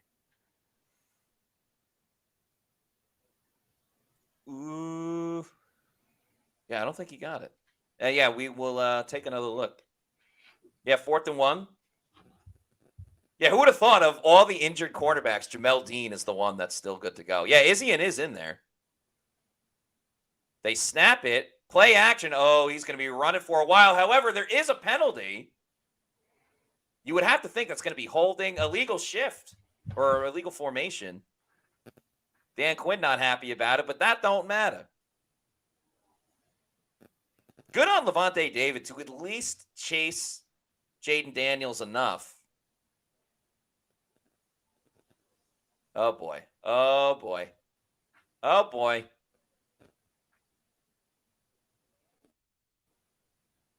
No penalty? Yeah. No yeah, I penalty. think they picked it up. So close. Yeah, so it looks like Izien is the new corner. Yep. Now, I wonder if this is a situation where, because typically in the past, Todd Bowles will keep one corner on one side and another on the other. But given that you're down to Christian Izien, I mean, McLaurin's on the left side now, so Dean is over there covering him. As they do a designed run with Jaden Daniels, he gets about 3 or 4 yards.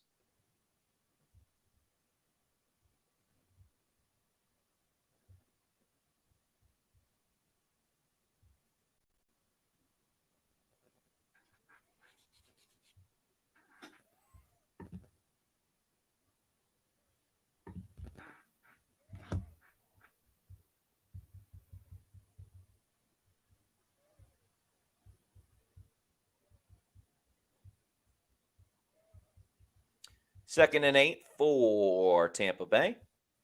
Or for Washington, Tampa Bay's defense. JTS gets the ball, knocks it loose. It's recovered by Washington. But Joe Tryon-Shoyinka records the first sack of the season for the Bucs. Levante David was in there as well. I think it was a duel. Here he goes. Between the two. Let's see. Speed to Levante power, David. push, pull, gets around. Yeah, JTS. Force fumble. Oh, that means, Josh, we get to play this fun little video.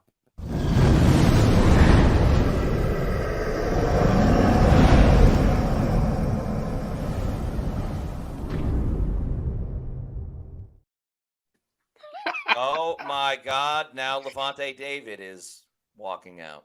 Jesus. Ugh, the Bucs are ravaged by injury to start this third quarter. I mean, we're not even fully 5 minutes in. And Josh Hayes has been ruled out. Bryce Hall got carted off. And now Levante David's on the sidelines. And Zion earlier. And Zion earlier. Yeah, I meant like just specifically Oh, yeah. third quarter. But yeah, Zion earlier. And now Levante's jogging back to the locker room. So even more of a terrible sign. Oh, my God. At least it's 3rd and 18. So, yeah, Savase Dennis is in along with KJ Britt. And now the Bucs use a timeout. So, going back. So, just looking at the Bucs planned starters 7 days ago. Kalijah, Logan, Levante, Zion. Mm-hmm. So, you're down 36% of your starting defense.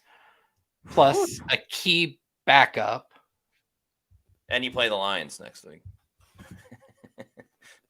I shouldn't be laughing. Frank G says trade for Carlton Davis and put Winfield in the nickel.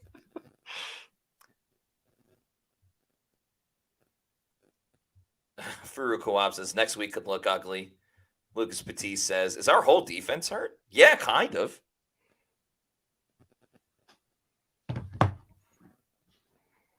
By the way, thank you to everybody watching this. We have over 1,000 people alone just watching on Twitter. Well, maybe you're not alone physically. Like, you could be with other people while you're watching. Are we ever truly alone alone? on Twitter, we have over 1,000 people watching. All right, 3rd and 18. Bucs need to get off the field. It's a screen pass, a high screen pass to McCaffrey. He's trying to throw it back. He did for a second. That would have been crazy. The Bucs snuff it out. He does get up the field, but it's not even close enough to attempt the field goal. At least that was an impressive decision by McCaffrey because the Bucs did have that sniffed for the throw back, and for him to get any yards there was actually pretty cool. Yeah. Actually, I think they are going to bring on Cade York. Those could end up being big. Furu Co-op says, pretty soon Vita Bay is going to have to play cornerback. Hey, slim down Vita might be able to pull it off. Yeah. That's not going to be good. Pick is up, and it is not good. Bucs keep their 16-7 lead.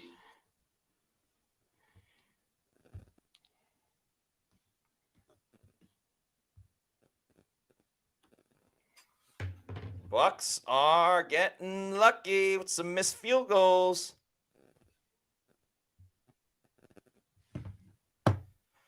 And they'll get pretty solid field position because of it. That is true. So, man, oh, man. This is the first guy is a bum. I think Bucs have not been on offense the second half yet, right? No, they haven't, which is really that was a long drive. Yeah, this is really hurting the Baker Mayfield over on the passing yards. Unless, actually, I take that back. If he can get to over, he's at 179, I think. So, if he can get to 200 on this drive.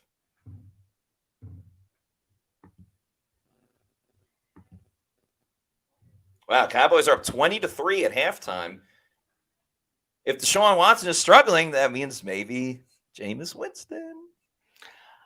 You know, I honestly think that by midseason, Cleveland may pull the trigger and just bench Watson. With all that money. And all the money they just gave him in the new extension or whatever. Well, and all that was a conversion. And since it was all guaranteed money anyway, it doesn't really matter. Right. All they're doing is freeing up cap space this year that they'll roll over into next year. It was a big nothing burger in reality. But the money's sunk no matter what. So, and they've got a really good roster. Like, at what point do you just say, this ain't the guy, and we'd rather they won what, 10, 11 games with Joe Flacco? Right? And I mean, who wouldn't love to see the spectacle that would be Jameis Winston leading the Cleveland Browns? I want to see it so badly. I want to see it so badly. It's an in-season Hard Knocks. Yes. That would be great. What was I about to look up? I don't remember. Scotty J says, JTS with a sack. Did hell freeze over? Scotty J, if you're on Twitter, please go look at my feed. I've got the Elmo, fire, chaos. Yeah. Year 4, I'm still in. I ain't jumped the ship. It's me and me alone. You're still here. I'm still here. As Tom Brady likes to say. All right, Bucs start their first drive of the half. Pop pass. Baker with a pop pass to Bucky Irving. He avoids the first defender and gets up the field. Captain Gillespie, who I believe is listening to this from Raymond James Stadium. So thank you for the $1.99 super chat, Captain Gillespie, who says, one earbud in. Is Levante okay? We don't know at the moment. He went into the locker room and haven't seen him come out since. I don't think anyone from Pewter Report at the stadium has mentioned anything with Levante. So right now we don't know, unfortunately. But thank you for the super chat. Baker hands it off to Rachaad White on second down. He hits a big lane and gets up the field all the way up to the 30. That's a first down for Tampa Bay. And once again, the Bucs are in scoring territory, trying to build up on this lead. That was a really, really good run by Rachaad White there. Run, Rachaad. See what Tampa Bay does here.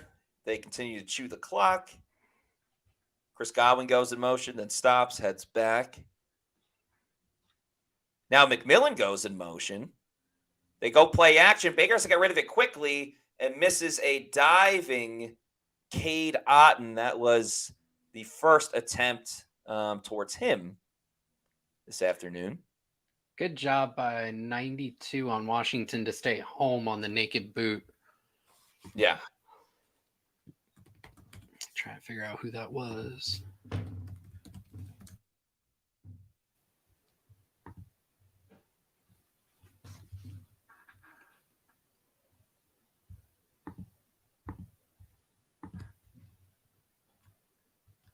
Dorrance Armstrong. This play goes nowhere once again.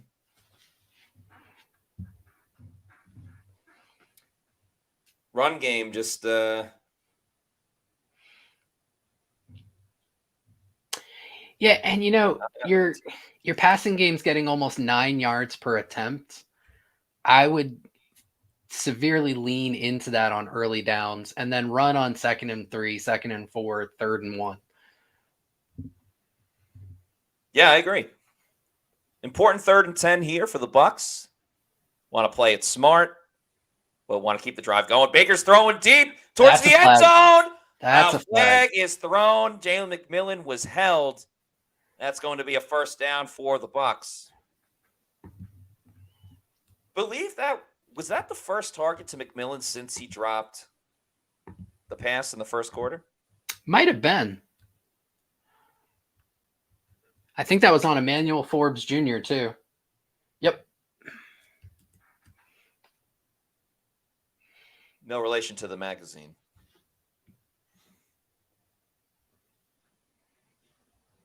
Two fouls on the play. Oh, there's also a personal foul face mask penalty. Obviously, the Bucs will take whichever one is further down the field. Okay, so the Bucs are in a good position. Wouldn't mind another Mike Evans touchdown, because I have him on my fantasy team. You see Mike Evans in the background. Throw the flag. Yeah.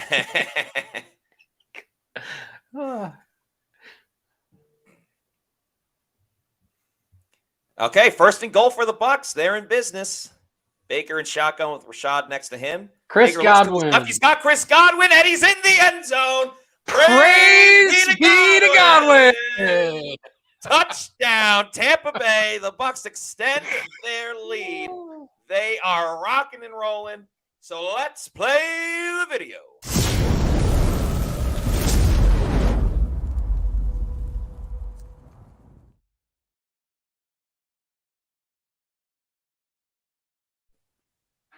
Well done. Great to see Chris Godwin reach the end zone. Only had 2 in the regular season last year. He had a nice one in the postseason as well against the Eagles later in that game.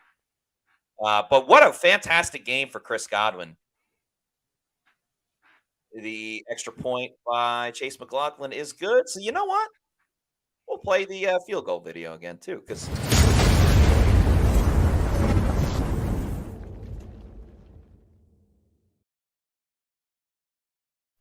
So, Matt, did I hear correctly when Zach was kind of on his way out there at halftime that he does some fantasy football stuff? yes, he does. He does the Fantasy Fix on WDAE.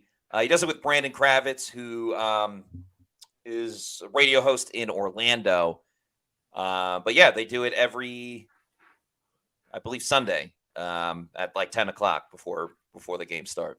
Well, I'm so glad you brought up fantasy football because it gives me a chance to say that Rachaad White and Chris Godwin are both on my fantasy football team. Oh, let's go. And started the 4:00 slate as a 36% favorite to win, or I guess 36% underdog.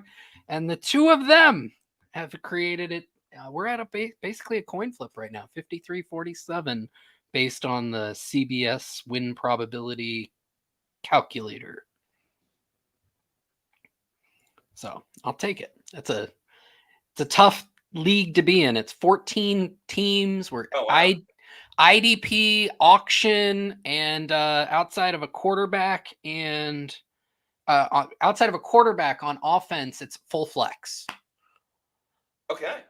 So very tough league. I've never won. I've only made the playoffs twice in 10 years. I'm not a great fantasy football player, but twice in 10 years? That's a worse. That's almost as bad of a drought as the New York Jets. Yeah. Thanks for that. I'm sorry. That's yeah. You're the stats guy. I mean, the odds of missing the playoffs that many times is probably what, like 15%.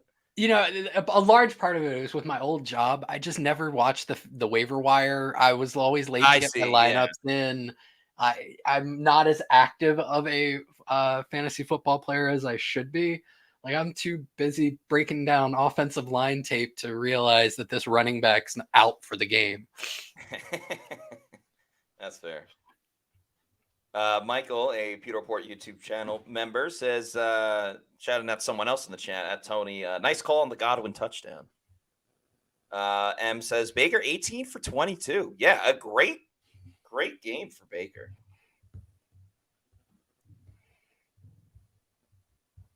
I mean, he's been reliable this whole time. Baker has 187 passing yards for those wondering. So still a little bit of a ways to go on his passing yards prop, but where we already hit with Rachaad White, Mike Evans just needs one more catch. And hopefully. Problem is with the Bucs having such a huge lead, they're just going to run the ball. So yeah. I will say, if the Bucs offense continues this way, it's going to be interesting to see Liam Cohen as the head coach of the Panthers next year, while David Tepper pays, I don't know, at that point, 7 head coaches. Yeah. Meets McGee with a $2 super chat. Thank you very much, Meets McGee, who says Xavier Howard, hopefully. I mean, there's a reason. There's a reason that guy's not on a team. Like, right. Grace Point says, how's the running game looking? Awful, honestly. If we're being true to ourselves, they're being awful. They're being awful. If you want to add that pop pass to Bucky, which that's an extension of the running game. That's fair. Yeah, I mean that's a run play. Yeah. Oh wow, Kevontae Turpin with a punt return touchdown. Wow, yeah, the Cowboys are smoking the Browns. And Levante David has returned, so that's a good sign. Yay, Levante. Daniels in shotgun, looking, throws to the outside. He has not been able to throw that little pass out to the running back. Remember his first, and now he's wincing. I think he's just walking it off. But remember that his first pass of the game was that it's behind the yeah. I guess one of us should finish that thought. It was to finish your point there. It was actually a lateral, if you will, that was completely inaccurate and went for a 13-yard fumbled loss. 3rd and 5. Let's see if the Bucs can get off the field. Christian Izien coming into play corner. Does the lock him in celebration? Seatbelt. Whatever. Seatbelt. Great job by Christian Izien. Obviously thrown into a role that he wasn't expecting. By the way, fun fact about Christian Izien, who many think is the best college football video game player on the team. I asked Christian Izien what teams that he liked to play, that he plays with outside of Rutgers, because obviously he would do that. He said Miami, Kansas, and I forgot the other one. But I was like, why Kansas? And he's like, they got speed on the outside. So there's a fun little fact for you. And Nicola with a very funny comment says, Isian's always great in season openers. That's true. He had the big interception last year on Kirk Cousins against Minnesota, which oddly enough, a lot of people remember because Justin Jefferson walloped him on the play. Grace Point asking, well, I missed it. Who got hurt? Everyone. Who didn't? That's an easier answer. Ty McCallum is out for the game with a concussion. Josh Hayes is out for the game with an ankle injury. Or as Todd Bowles would say, he's got an ankle. Because he's missing the other one. Yes. He's got one ankle. Now, Todd, Bryce Hall. For Bryce Hall, Todd always likes to say he's got a leg. He might be right in that situation because he got, carted off in that situation. But he's also out. Levante David was injured, but then was able to come back on that next drive. And again, shout out to Christian Isian stepping up in a big-time moment where shout out to Rux's Reviews. He says, it's exciting. It is exciting right now. The Bucs are up 23-7. And yeah, some of the injuries are worrisome. They were already thin at defensive line coming into the game. Now they're even thinner at the cornerback position. But at the same time, the Bucs were able to get the stop on that last drive. And their offense has scored, Josh, every single time they've touched the football. Even as bad as the running game has been, they scored every single time they've had the ball. And that's the amazing thing. It is the execution on third down, which I think is unsustainable over an entire season, but it's really fun in a single game. But the concepts, guys are getting open. They have answers for quick pressure. The passing game has looked phenomenal. The run game still needs work. And they're doing all of this with the interior still spotty at giving Baker enough time. Oh, no doubt about it. Yeah, Baker has kind of bailed out the offense in some situations, with the pass rush and things of that nature. Jonathan Bullock says, can we get Cam on a jet sweep? Soon enough. They already tried one earlier on. Cameron Johnson, obviously, talking about. And did not work the way that I think they wanted to. But nonetheless, he's got speed. He can do some good things for this team. Also, he's 813 says, Bucs doing what they're supposed to do against an inferior opponent. Clear sign of a good team. That's true. I mean, we saw a little bit different apples to oranges, but college football yesterday, there were a lot of good teams that struggled against bad teams. I'm not even talking about the Bama game because USF is a pretty good team, but you saw Penn State struggle against Bowling Green. Notre Dame lost to NIU. So, yeah, the NFL as well. I mean, the Bengals lost to the Patriots today, so it's an any given Sunday type of thing. Baker and shotgun throws over the middle. Knocked away, looking for Jalen McMillan. McMillan wanted a penalty on the play, but that's not going to happen. By the way, we have Tom Krasnicki, a.k.a. T. Kraz, in the mix. We're going to bring him on very soon after this Bucs drive, get his thoughts about the game, and talk a little bit about the Bucs postgame show that T. Kraz is going to be hosting. So 2nd and 10 for Tampa Bay with 6:17 to go in the third quarter. Jalen McMillan goes into motion. Now in the backfield, goes behind Baker. They're going to hand it off with Bucky, who's got a seam. Oh, he was this close, Josh Capo, to breaking off a big run in that one.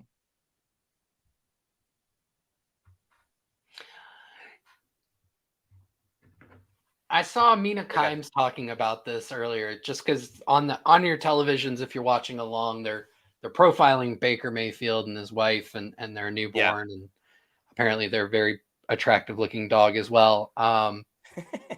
And Mina Kimes was talking about this the other day. Like, Baker Mayfield has got to be a top 5 athlete as an actor, like those old commercials. As Baker gets sacked, who is that? Clellan Ferrell. Yep, Clellan Ferrell. Yeah. Which is going to bring up 4th down, and the Bucs will punt for the first time today. But Baker is a top 5, maybe even top 3 athlete as an actor. Yeah, that's true. He was great with the Manning cast, if you saw that. I haven't had a chance to yet, but I would really love to see him with those at-home commercials now that he's at Ray J. You could do it in the pirate ship. I mean, there's so much they could do with that.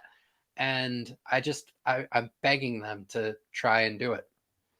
Jake Camarda with his first punt of the game at the 40. It's fair caught by the Commanders as they will start their next drive with pretty good field position at the 40. 38-yard punt. That's ridiculous.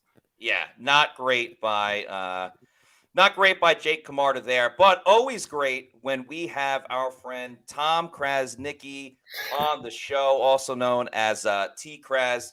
He's got the Overtime Show coming up after this, and of course, he hosts the Drive every week, Monday through Friday. T. Kras, thank you so much for joining us here on the Pewter GameDay Show. How are you doing? And give us your thoughts so far on this Buccaneers game. Hey, guys. Great to be with you. This is not unexpected. Look, Washington, as you guys were mentioning, bad team from a year ago, a 4-win team.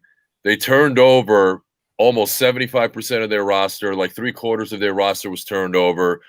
You know, new owner, relatively new GM, new coach, new quarterback. You know, there are going to be struggles there. So, you know, Matt, you and I talked the other day. We both had identical scores at 27-17. I don't think Washington's getting to 17 points here today, no matter how many times Jaden Daniels tucks that ball away and starts to run, because that's the only chance they have, apparently. Yeah, that seems to be the case. And I think this second half specifically, even though the Bucs have been dropping like flies in the secondary specifically, I think they've done a great job in this second half of containing Jaden Daniels, not really allowing him to run to the outside the way that he was in the first half, because that's the only way they were moving the football in that first half. And then you have Christian Izien come in. He gets a big pass breakup on third down. But what do you think of the defense and their ability to adjust so far in the second half? Joe Tryon-Shoyinka, of all people, recording a sack as well. How about that, huh? I think that was, I tweeted it out right after it happened. That was probably his very best pass rush move since he's been in Tampa Bay. So he showed a lot of power. He went for the ball, stripped it away. Washington recovered. I've been impressed defensively because of, like you guys mentioned, all the injuries. I mean, no Logan Hall, Kalijah Cansey. Let's hope that's not a long-term injury, because one of the concerns I had about the Bucs coming into this year was the depth along the defensive line. Right now they have two blue-chip players in Vita Vea and Kalijah Cansey. If they lose either one of those guys for an extended period of time, there are going to be issues. Now, in the secondary, they took some hits today. Zion McCollum with a concussion. He's out of the game. And then Bryce Hall with an unfortunate leg injury. That looks like a long-term injury. But considering all the injuries and everything else, I think the Bucs defense has done an admirable job to this point, holding Washington to 7 points. Chris Izien with like a huge play on that last drive, playing outside corner, a position that he's not exactly familiar with, was absolutely huge for him to come up with a play like that.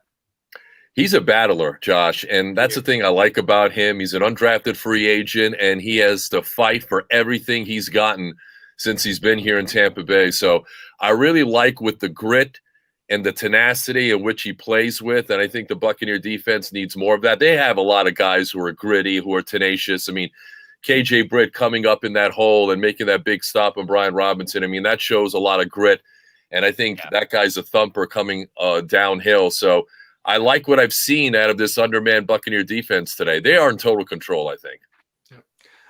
We can't talk about the Bucs without discussing Baker Mayfield. He's had some Houdini acts, avoiding the sacks, scrambling, making some great throws. I think only 3 incomplete passes on the game, and one of them dropped by Jalen McMillan. That should have been a touchdown. How would you assess his performance this afternoon? He's fantastic. He's been good. He was 16 of 19 in the first half, and acclimating himself to a new offense. Now he knows Liam Cohen from his days with the Rams, but I thought Baker's been efficient. And Matt, you just touched on it. I mean, his ability to buy time. He's not the biggest guy. He's 5'11". He's running around. He's avoiding sacks. He's finding plays. He's making plays, extending plays, finding guys down the field. That one drive, he found Chris Godwin on 3 third-down conversions. So he's been really impressive, and he's using every bit of that ability, and that all that has been on display today. And your thoughts on how Liam Cohen has been able to kind of deploy him, giving him options. Obviously, the playmakers have been coming up big for Baker as well, but just the overall passing game, the scheme. What have been your takes on that, Tom? Yeah, listen, guys are open, okay, and either guys are dropping the ball or there have been penalties. And there was an overthrow early, Baker to Jalen McMillan, but there was a penalty involved there. I really like what I've seen out of this passing game, and I think. And I talked about this morning on Countdown to Kickoff, and you guys know it. We saw little glimpses. Matt, you were out there, obviously, with training camp. Yeah. Little glimpses here and there of what it could be. That final preseason game where the starters were in there for one drive, the throwback screen to Rachaad White, and, the downfield passing schemes and concepts too. So I'm really impressed. This offense, I think, is going to be more efficient, more unpredictable, I think, as the season goes on. He's not emptying his entire bag here today. He's giving you a little glimpse. I think you're going to see a little bit more next week and the week after that and the week after that. My only nitpick or concern is that the run game is still very slow to get going. I know Rachaad White had a 15-yard run early in the third quarter. That was their longest run of the day. And Washington's pretty tough to run against. So I'm trying to give them somewhat of a pass there, but the run game needs to improve. Yeah, I think one of the things that's been under-discussed, everybody talks about the interior of their defensive line, but they've got some big edges. Clelin Ferrell, I want to say, is 275, 280. Dorrance Armstrong's a big edge, and both very good run defenders. So I think that's a great point that you brought up there. And Frankie Luvo and Bobby Wagner, I mean, those guys have been around the block. Those guys are really good players. They know what they're supposed to be. Yeah.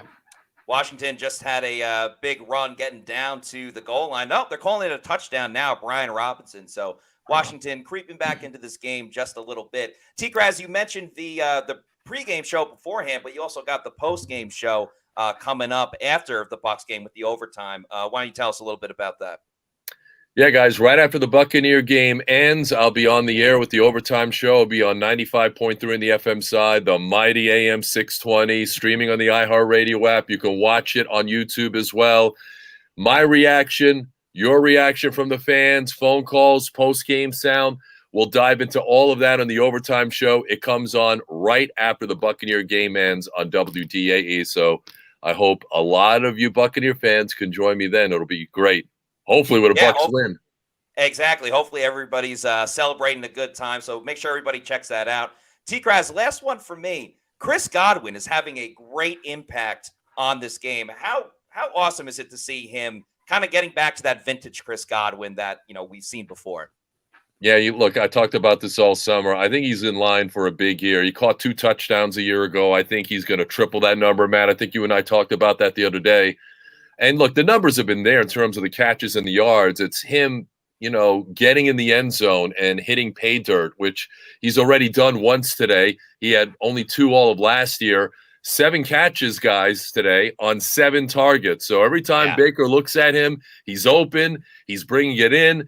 Big third down conversions, the big touchdown there right before. So I think great things are ahead for Chris Godwin in a contract year. I'll buy it. Yeah, I hope that continues for sure. He's off to a great start, and I agree. I think every Bucs fan agrees. We hope that continues as the season continues to roll on. T-Kraz, thank you so much for joining us during the Pewter GameDay Show, and we'll make sure to tune in to the overtime after the Bucs game is finished. Matt and Josh, always great to be with you guys. You guys are doing a heck of a job. Appreciate you. Thanks a lot, T-Kraz. Thanks, guys. Yeah. Shout out to T-Kraz for joining us during that last drive. And let's also talk about our friends over at Autograph. People have asked us before about having a app at Pewter Report, and we haven't done one. And that's because we got great partners like Autograph. So if you don't know what Autograph is, it's what you already do as a fan. It's reading blogs, listening to podcasts, watching breakdowns, all in one place, earning you rewards for every act of fandom that you do.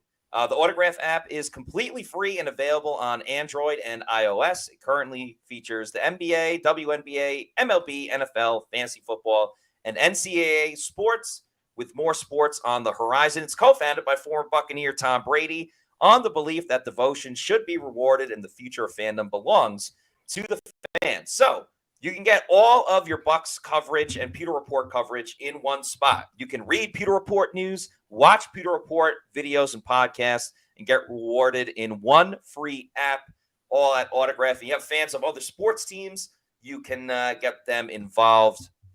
You can follow them and be involved with them on Autograph as well. Just sign up with Autograph using the promo code Pewter. That's PEWTER. And shout out to our friends over at Autograph. Thanks again to our friends over at WDAE for joining us this afternoon. We had Zach Blobner on at halftime, and T-Kraz just rolled in at the end of the third quarter. Not the best drive while we were talking to T-Kraz, in all honesty. The Commanders went right down the field after the Bucs went 3 and out, and is now a little bit more of a ball game than it was a moment ago. The Bucs are up 23-14. So funny enough, Matt, I didn't realize you and T-Kraz both had 27-17 as the final score. That is also what I had. Dude, that's insane, because I was also chatting on Friday with our buddy River Wells, who works for Bucs Game Day, and we were chatting like, oh, what's your prediction going to be? And I said, like, oh, I'm thinking 27-17. He also had 27-17. So everyone I know has been going with 27-17. Unless the Bucs get 2 safeties, I don't think we're going to nail it. Also, Rick Stroud of the Tampa Bay Times tweeted out, the reason Levante David left the field was to get an IV. So not an injury, just needed some fluids, prevent some cramping. And that's why he's back out there. So a small ray of sunshine in the otherwise gloomy clouds of injuries to the Bucs defense today. Yeah. Okay, 1st and 10 for the Bucs. Baker in shotgun. Important drive. They need to get points. And they start with a pass to Cade Otton. Look at that. Look at that, Josh. You've been asking for Cade. You got Cade. I also like that they came out firing with the better part of their offense. And now you're in a great position to run the ball on 2nd down. So I really enjoy the process here to start this drive. I could definitely use Mike Evans getting an 11-yard catch. That would finalize all of my prop bets on this here game. A clean sweep would be nice. Yeah, I just need I need one more catch from Mike Evans. I'm confident he'll get it. An 11-yard catch. Let's go play action. Baker, oh, he's got a lane. White, he's heading up he's the field. Got everything. White is moving to the 50, the 40, down to the 30, a stiff arm, and he's pushed out of bounds all the way down to the 30. Rachaad White has been fantastic in the passing game. And as I say that, there is a flag. Illegal man downfield. Oh, that's always a tough one with these screens. That is a kick in the gut. Oh, that one hurts. And it's on Graham Barton.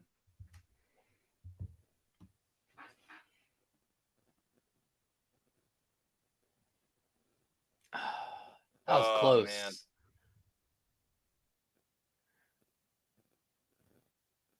Cody Malk. I love Cody Malk on those screens. He's always 15 yards of field just mowing shit down. Man, that would have been great for the over on the passing yards. Now Baker's... What? I am so confused. What is happening? Oh, replay overturned it? Let's go!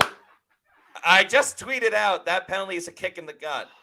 Now I got to go, never mind. I believe they still have the delete function. I ain't deleting that. I think it's funnier. If I comment on top of it. Just a good GIF. You got to find the right GIF. Yeah, I think that would be going for like, call the ambulance, but not for me. I don't have enough time to look it up, though. Oh, gosh. Okay, Bucs on the fringe of field You've goal got him range. deep. Play action. Baker looking. Oh, I think he purposely threw that away.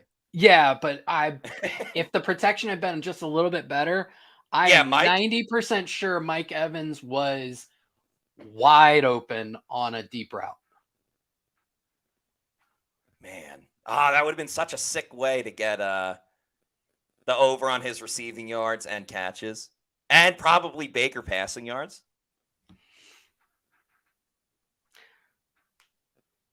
All right, 2nd and 10, 39 seconds to go. Bucs just out of field goal range a little bit, a wee little bit, as they run it with Bucky. Nucky if you Bucky. It's about 4 yards. I am guessing the Bucs will let this tick-tock all the way down to the end of the 3rd quarter. Look how happy Graham Barton is. He's like, gotcha!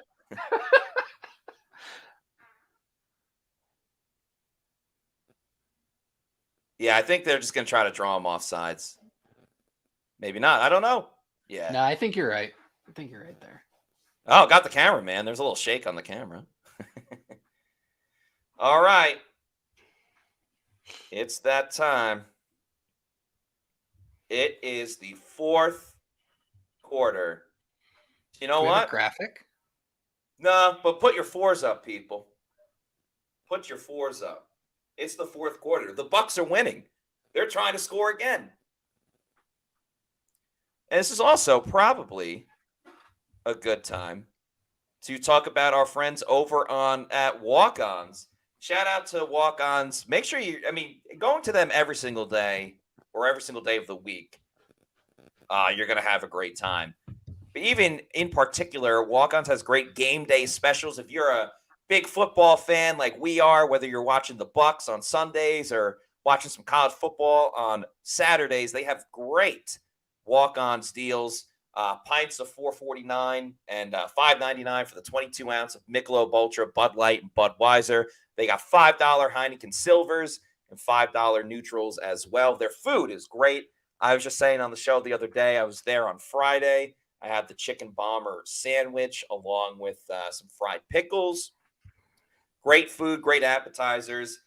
They have great, fantastic happy hour specials as well, including happy hour all day on Tuesdays and Wednesday and Thursday. It's from 3 to 6, and then at 9 p.m. to close. Friday, it's from 3 to 6 as well. So tons of great specials over at Walk-Ons. There's one over in Wesley Chapel. I like to go to the one in Midtown. And, get in on these great game day specials over at Walk-Ons. Woohoo. Oh, got a super duper chat. Super duper chat. We're gonna start saying super duper chats for any chat that is $20 or more. I like it. But thank you to Lucas Batiste for this $1.99 super chat, who says, or maybe you're saying oof, the announcers don't like the Bucs. Well, he's saying, of course. We like the Bucs. We're objective about it, but I'm surprised to hear that because the color guy is Daryl Johnston, who is a longtime Cowboy in the 90s. Which would mean if he doesn't like the Bucs, he's speaking, I guess, pleasantly about the Commanders. Yeah. Longtime Dallas rival. It's true. Jeff the Champ says, I don't root for injuries, but I hope they knock that skinny MFer out of the game for dancing on him on that touchdown. All right. Coming with a little anger, Jeff the Champ. Bringing the passion. Yeah. Okay. 3rd and 7 for the Bucs. Jalen McMillan in motion. Wide open. Baker throwing deep down the field. He's got McMillan. Touchdown, Tampa Bay. Jalen McMillan with his first career touchdown. He is wide open. We said Jalen McMillan's going to be important. We said we love a redemption story, and Jalen McMillan gets his redemption with this touchdown. You know what that means. Let's play the touchdown video.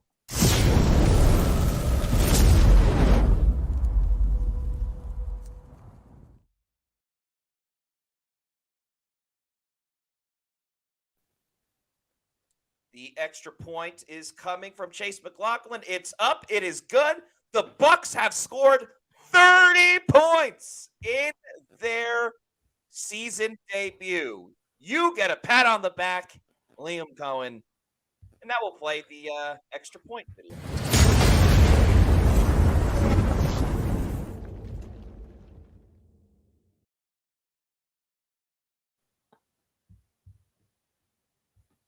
Okay, let's get the official yards now.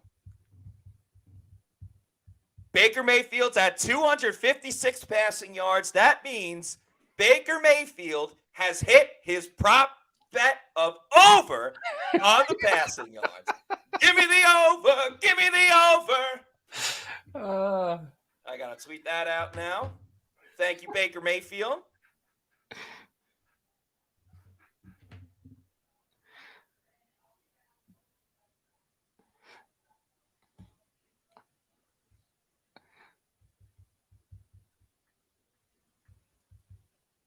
What was the initial number at?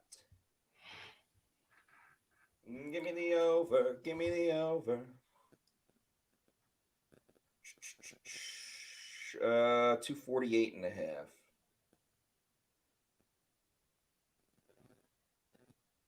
$248 and a half passing yards as it.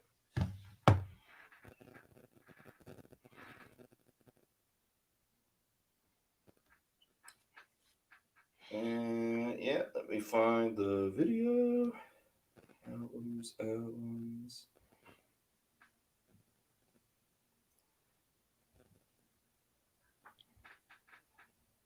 Okay. Sent out. Trust Matty Diamonds. 2 prop bets hit already. Mike Evans is 1 catch away. Bucs team total over is hit. Oh, I forgot to put that one out too.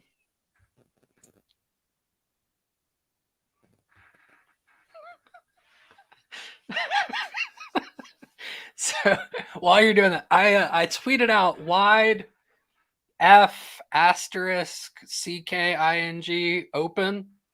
Yeah. Only I'm bad at this tweeting thing because after the asterisk, I still included the U. It's all about the U. Damn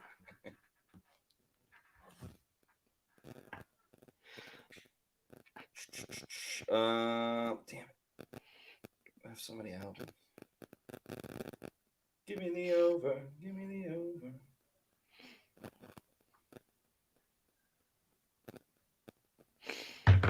We got a $9.99 super chat. That's $10 away from a super duper chat. But nonetheless, thank you to Lucas Batiste for this $9.99 super chat who said, I thought Baker was going to fall off without Dave, with a couple of exclamation points. Wow. Air Cecil with a great point. Thank you for the comment, Lucas Batiste.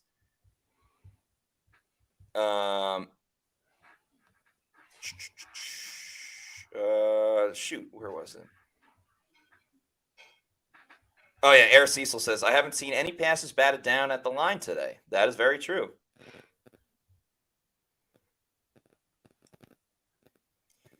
David Stack says, man, you got to text ST and tell hi.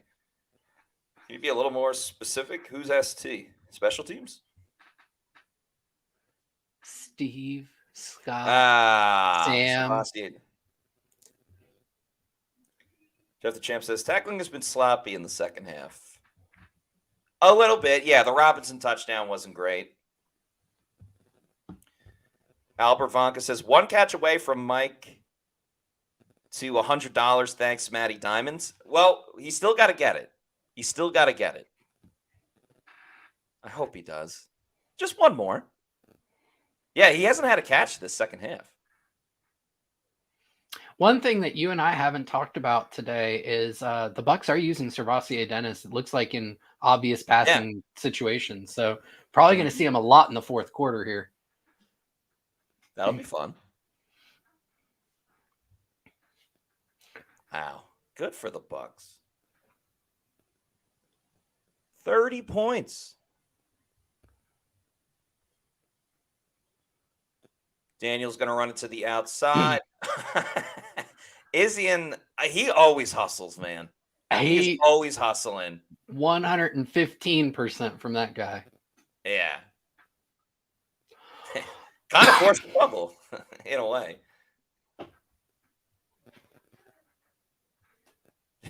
Jeff the Champ says Canal is who? So, that was also McMillan's first career catch too. Oh wow! Okay, there you go. first career touchdown. So the chat may these are the same concepts that Canales ran last year, but there's more motion, which is creating more confusion for the defense. All about the motion of the ocean. Okay, 2nd and 7. Daniels drops back. Levante had a blitz. They're gonna get him. Joe Tryon-Shoyinka on the mix. Joe Tryon-Shoyinka again, and Levante David all in on the mix. Time for the sack video.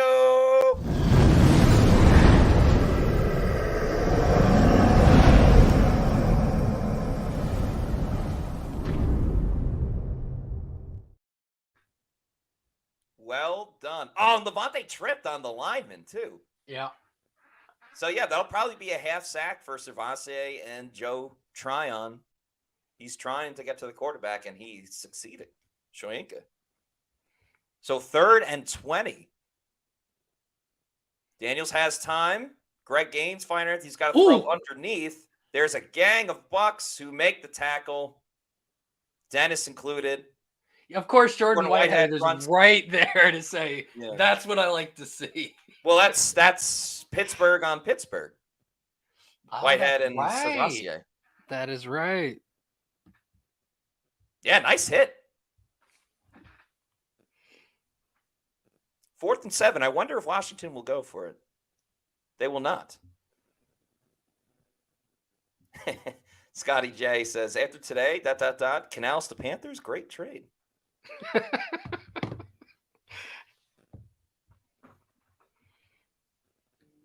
Trey Palmer picks it up, runs about a yard or two. Yeah, they're giving it to Servassier. So the Joe Tryon-Shoyinka slander continues as they refuse to give him his 2nd sack. Wait a second. JTS didn't get credit for that? I'm just reading what Bucs Communications said. No, it's got to be like a half a sack. Servassier Dennis drops Jaden Daniels for a 13-yard sack, marking his first career sack. Again, this is Bucs Communications. Sad face. I'm leaving the tweet up. All season long, I'm gonna be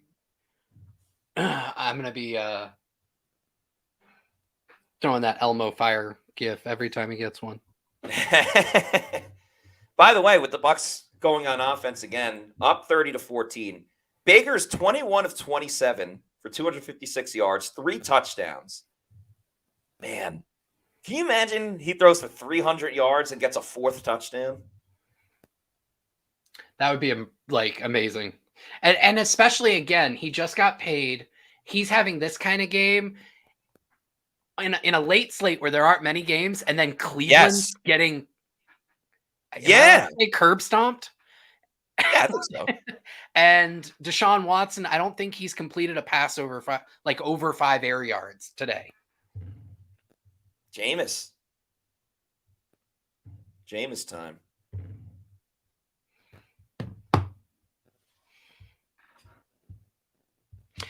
One other thing that I believe I've noticed, I haven't been paying a ton of attention to it, but it does seem like the Bucs' interior offensive line is battling better here in the second half than they did in the first half. Sure, it's helping spring some of that stuff.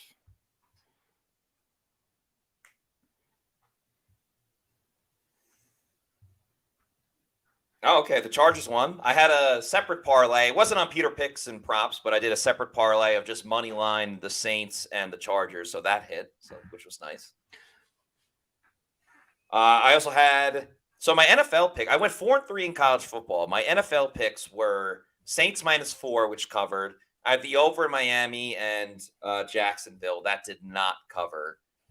What else did I have? Bucs -4. That's looking solid. Bucs team total over. That covered. Dallas +2.5. Oh, I had the Eagles -2.5.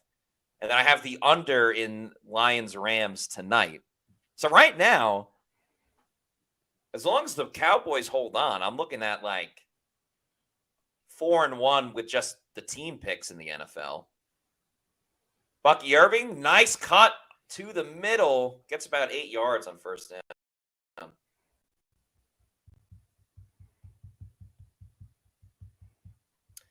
Eugene Ruffin asks, why did they have Tom Brady calling our game? The Cowboys always bring eyeballs. Yeah. And they're the more talked about team. So, not to mention that matchup, you've got two teams who made the playoffs last year versus the Bucs going up against a team that probably is going to be a cellar dweller. Come on, give it to Mike. Give it to Mike Evans. That works too. Bucky Irving with a huge run down to the 30, to the 40. Bucky Irving to midfield. A fantastic run by the rookie out of Oregon.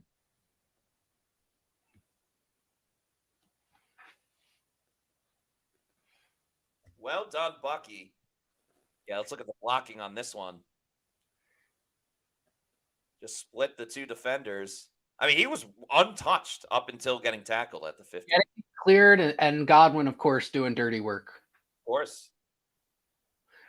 You know, I was just thinking about something, Matt, in terms of, like, I know you and Scott and the rest of the PR team have talked about it ad nauseum in terms of the Bucs not getting the respect, the Falcons making the big splashy plays, and therefore a lot of national people have the Falcons to win the division.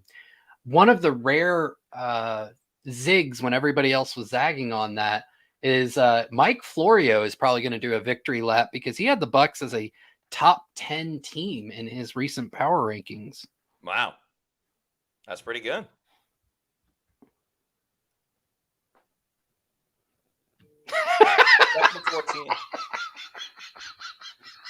What's up?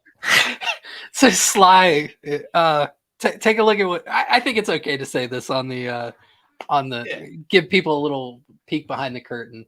Our Pewter Report group chat, we confer on who should make our most impressive and our most disappointing list. And Adam Slavon, who is just absolute workhorse doing both of them today. He's got wide receiver Rachaad White for most impressive and running back Rachaad White for most disappointing. It honestly kind of makes sense. I love it. I love it. He's the Travis Hunter of Pewter Report. Name some. Come on, screen to Mike Evans. Screen to Mike Evans. For flip's sake. Oh, he's still going. Go, Chris Godwin! On 3rd and 17. Washington doing their best 17. Impression of a Bucs third down defense. Praise be to Godwin, anybody? Oh, absolutely praise be to Godwin. Please, just one more throw to Mike Evans. Oh, the lineman getting out of space. Great block by Graham Barton.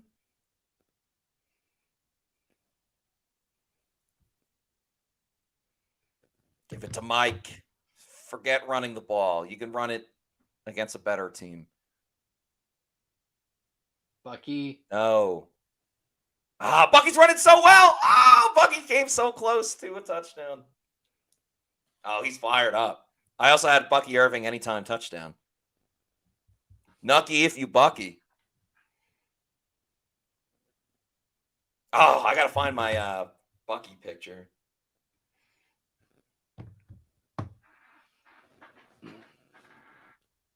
It's got to be somewhere. The Bucs are rocking and rolling. No, Mike Evans. Was there any offense from Thursday night, Friday, or the early slates that have looked this good? Yeah, like the Brazil game is a complete wash because that field was insane. Yeah, agreed. I mean, the Saints scored 1 million points. Oh, yeah, okay. NFC South offensive juggernauts. Let's go. Yeah, clearly. When did the NFC South turn into the Big 12? Just firing all over the place. Well, it makes sense. Baker, Big 12 guy. By the way, thanks to Lucas Batiste for this $1.99 super chat. Bucky is better than Rachaad White at running. I'm sorry. He's quicker to the point of attack. I still know Mike Evans. Rachaad White's a heck of a receiver, though. I would say, like, the backfield is a weapon. Like, yeah, they still have a long way to go in figuring out their run blocking. But they've got weapons back there. Just in general, if you look at the Bucs offense this year, there's just more weapons. McMillan is an upgrade at wide receiver 3. The addition of Bucky gives Rashad the ability to get off the field, get some real breathers without the offense slowing down. And I love that Liam Cohen, again, I will maintain there's still a lot more similar with this offense from last year than there is differences. But his willingness to scheme Rashad White into the passing game way more than Canales did. And that is keeping them more efficient. That is 100% there. And then the motion, like adding motion that Canales went away from midseason last year is definitely creating issues for Washington's defense. Tom is rooting for anytime touchdown for Bucky. I want that. Here's what we need. Mike Evans to make a catch here for a first down. A 12-yard catch, please. 12-yard catch. Mike Evans makes a 12-yard catch, and then Bucky Irving slams one in. Furu Co-op says, Washington defense is begging for play-action pass for a touchdown. To Mike Evans. Hopefully to Mike Evans. And then Washington fumbles the ensuing kickoff. Bucs start at the 10-yard line. Bucky Irving touchdown.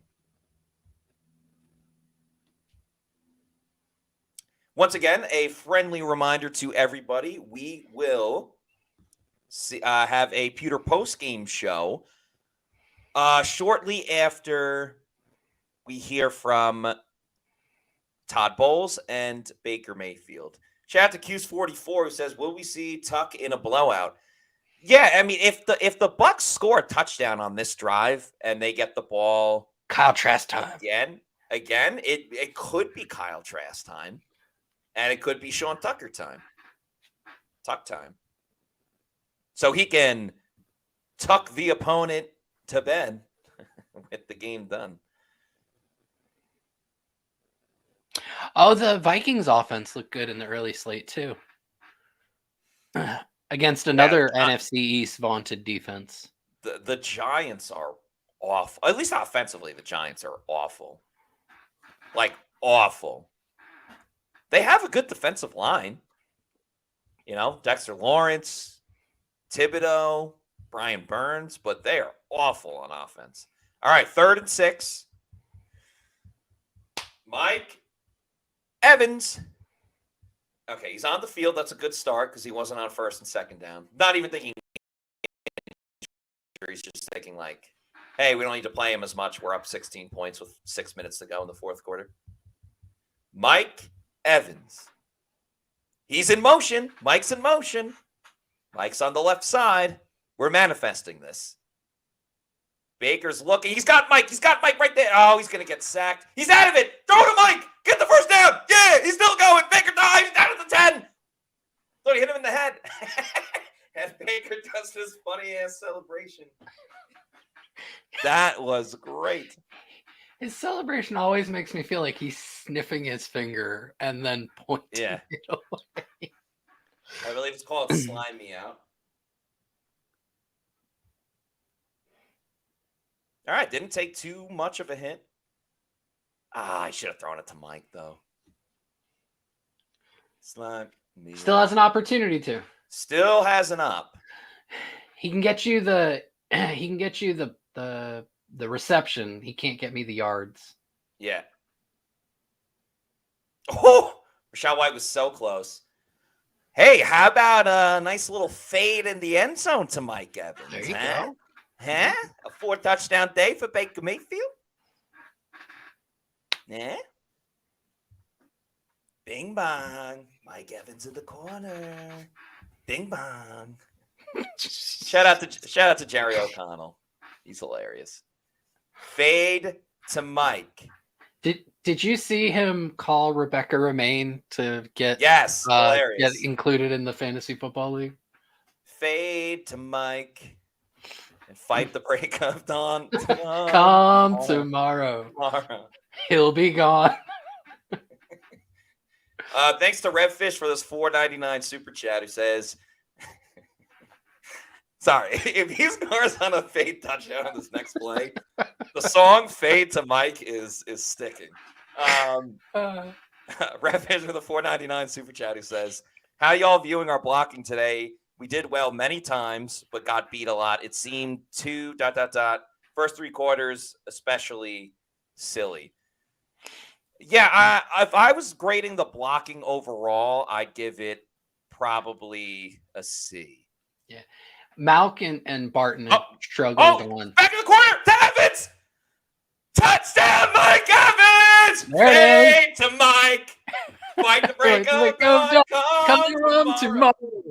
Evans will be gone to the Hall of Fame. Bang! Over 4.5. We'll workshop the song. Over 4.5 catches for Mike Evans. Thank Evans for. Thank heavens for Mike Evans. Fade to Mike. Fight the break of dawn. Mike Evans over 4.5. That means all of my player prop bets have hit. What did I tell you?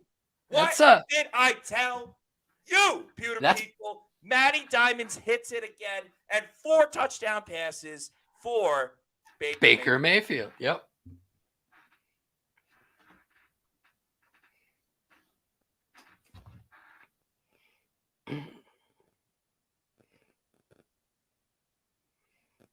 Oh, a huge touchdown for Mike Evans.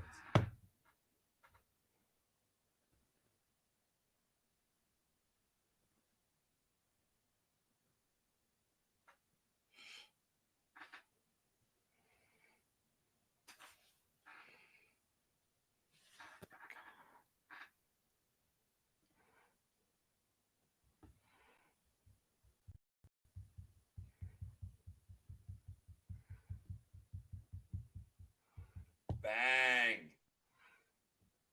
What did I tell you? Sorry that wasn't from 12 yards. I know you needed 12 yards. That's all right. I got another drive in them. Yeah, maybe. Washington almost needs to score for the Bucs to come on the field. Baker Mayfield's averaging 9.7 yards per attempt today.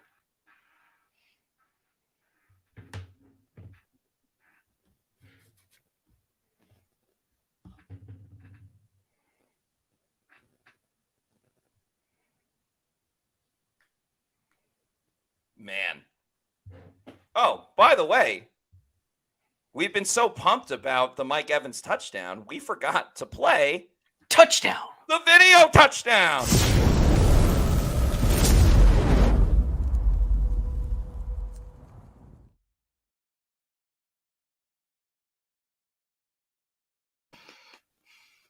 Now, 37 points for the Bucs. 37. I hope it was 40 on Washington.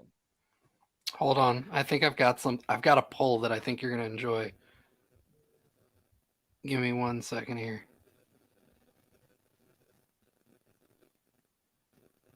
Let me see if I can get it. Fade to Mike.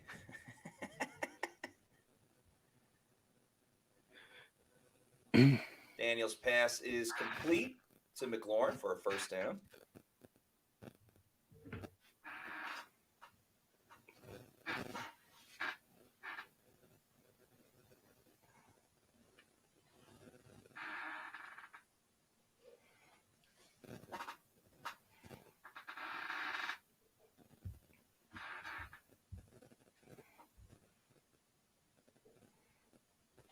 So Baker's got to lead the NFL in passing touchdowns.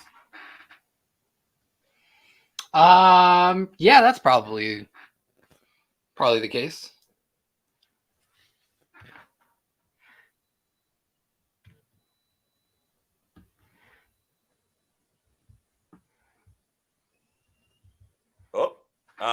Well designed screenplay by Washington, and probably a face mask on Levante David.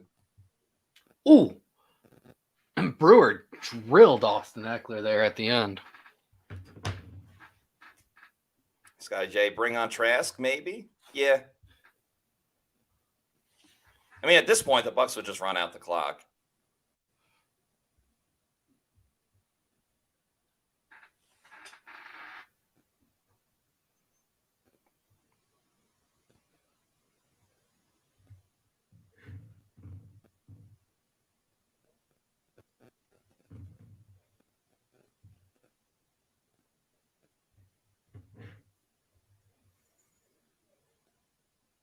Oh, Denver trying to make it a game. That was a nifty little play to get in the end zone for Bo Nix. I like the word nifty. Nifty. Daniel scrambles. Gets out of bounds.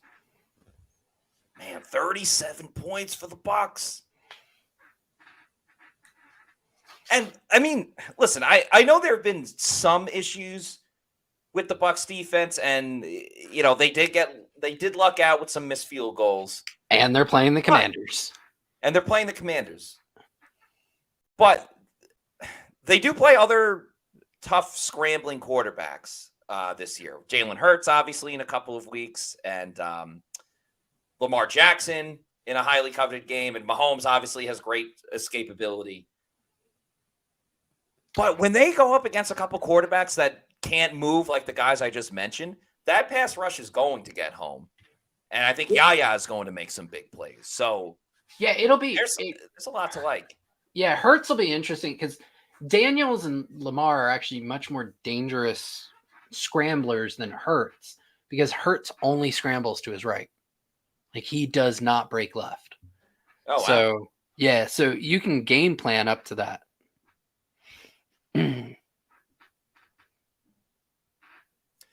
Thanks to the super chat from Joel El Rican, who says Bucky is going to be an absolute problem.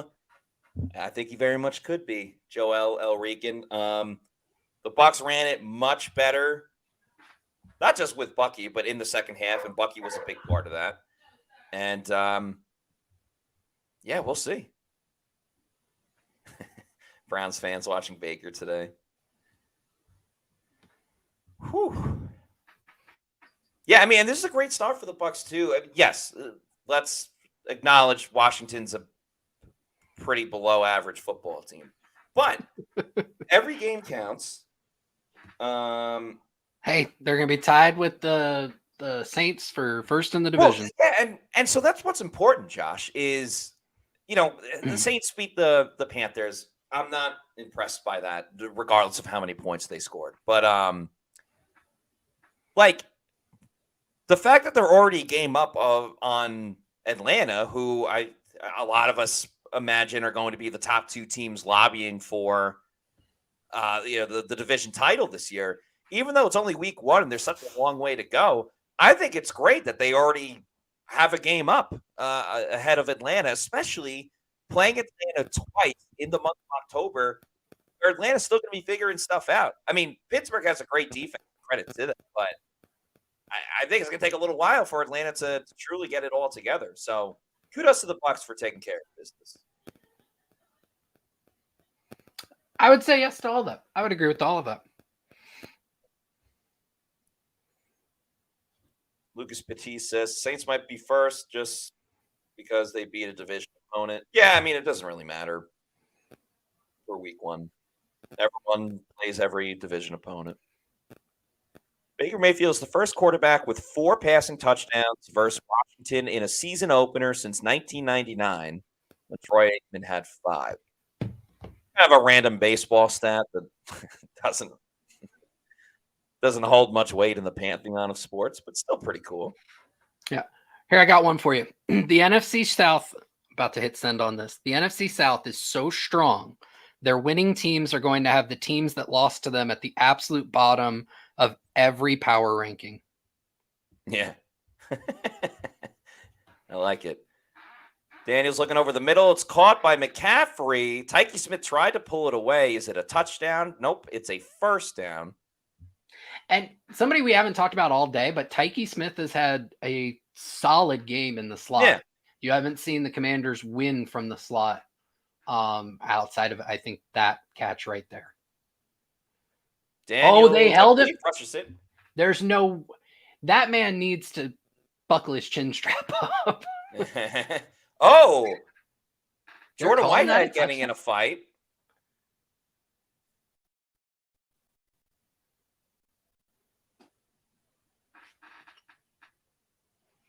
We're going to get a replay on that? I really feel like he might have been down.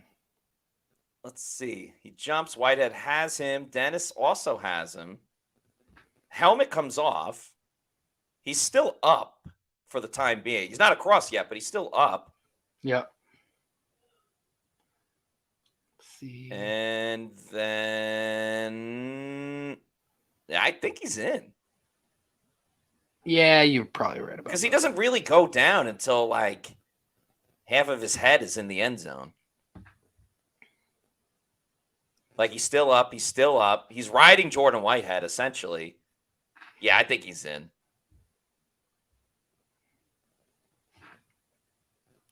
Lucas Petit says, why would they do that to their starting quarterback running the play? Yeah, I don't know. I mean, yeah, you want to play to keep winning, but or to compete, but I think there's other ways to compete without having Jaden Daniels go helmetless into the end zone. Who's that? Anthony Nelson, putting him in a full Nelson? That is hilarious. My one wrestling term I know. By the way, this is the title for the Pewter Post-Game Show. Baker Mayfield fuels Week 1 Bucs win. We will have that live at some point after the Bucs do their press conferences with Todd Bowles and oh wow, so it's not a touchdown. Todd Bowles and Baker, the man himself. All right, 2nd and goal. Minute 25 to go. Daniels hands it off this time, and the Bucs get another goal line stand. That'll make it 3rd down. Dan Quinn is beside unhappy. himself. Yes, beside himself. He's literally walking in circles. He doesn't know what to do. But he calls a timeout because no one knows better than him that no lead is safe in the NFL. So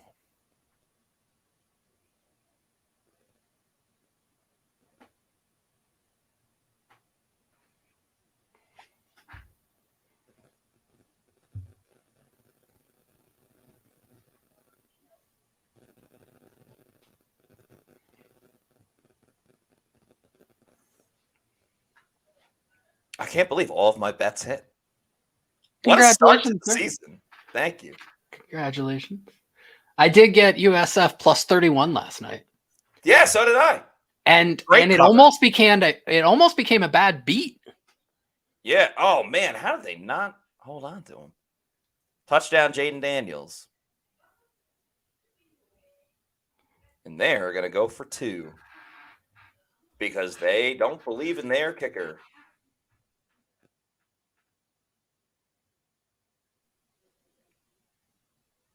They had him too. Yeah, whatever. There's a minute 25 to go. Who cares? Who cares? That's Bama versus LSU on that one.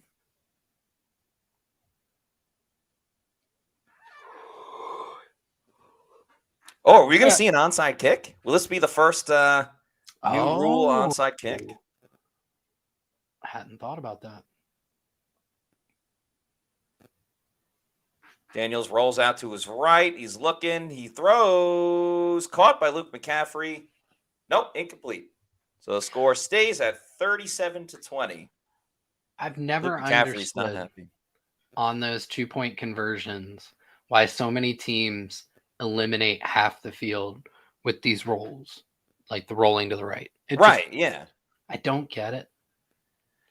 So Matt, as we yes. Oh, go right ahead. All I was going to say real quick is the only thing I could think of is like it kind of gives you the option to, if you have a fast quarterback like Daniels, like you can always run it as well versus like it's not as easy in just a regular pocket. Like if you start going forward, people can get to you quicker. But overall, I do agree with you. Yeah, but what you're doing is you're bringing the rest of the defense with you in a condensed amount of space and just putting more bodies between you and the end zone. So, but what I was going to say is, as we're winding down here, what one aspect or player or position group or what have you been most impressed with the Bucs today? And which one gives you the most concern going forward? As Chris Godwin and Mike Evans, Trey Palmer are all on the field as part of the hands team for the I don't like onside Keith is out there, but he's there to bust shit up. I mean, honestly, they threw it to Keith, or they kicked it to Keith. That was the right idea. But Trey Palmer recovers it. I mean, honestly, the wide receivers. I know poor ref. What happened? Palmer flipped it to the ref, and I guess he wasn't ready for it, so it hit the bill of his cap. The ball slams into his face. His hat falls off. Oh, shit. I didn't see that. Sorry, excuse my language. But we're in the after hours of Pewter Report After Dark. Yeah, Pewter After Dark. We call it Pad. Oh, Kyle Trask is in the game. And Sean Tucker's in the game. We called that. We called that. We're taking that victory lap. Yes, folks. It's the best formation in football. Victory formation. The Tampa Bay Buccaneers are going to win this football game 37-20. They covered the spread. They dominated on offense. There's still so many ways they can improve on offense. Their defense got after Jaden Daniels, fought through adversity with injuries, and just a tremendous job by this Buccaneers team as they win the ball game 37-20. Make sure you check out our social medias for the Pewter post-game show, which is coming up after we hear from Todd Bowles and Baker Mayfield. Make sure you follow us on all of our social media at Pewter Report, and Pewter Report TV is our YouTube channel. Please like and subscribe. And before we go, we have another video to play before we say goodbye to everybody. And that is that the Bucs win.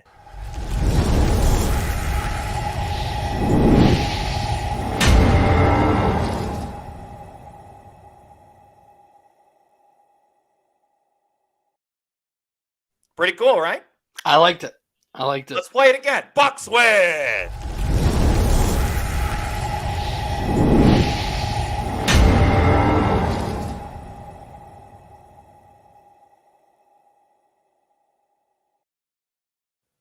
All right, that's going to do it for us on the Pewter Game Day Show. Thank you all for interacting with us for the last 3 hours. Thank you, Josh Capo, for joining me. This was so much fun.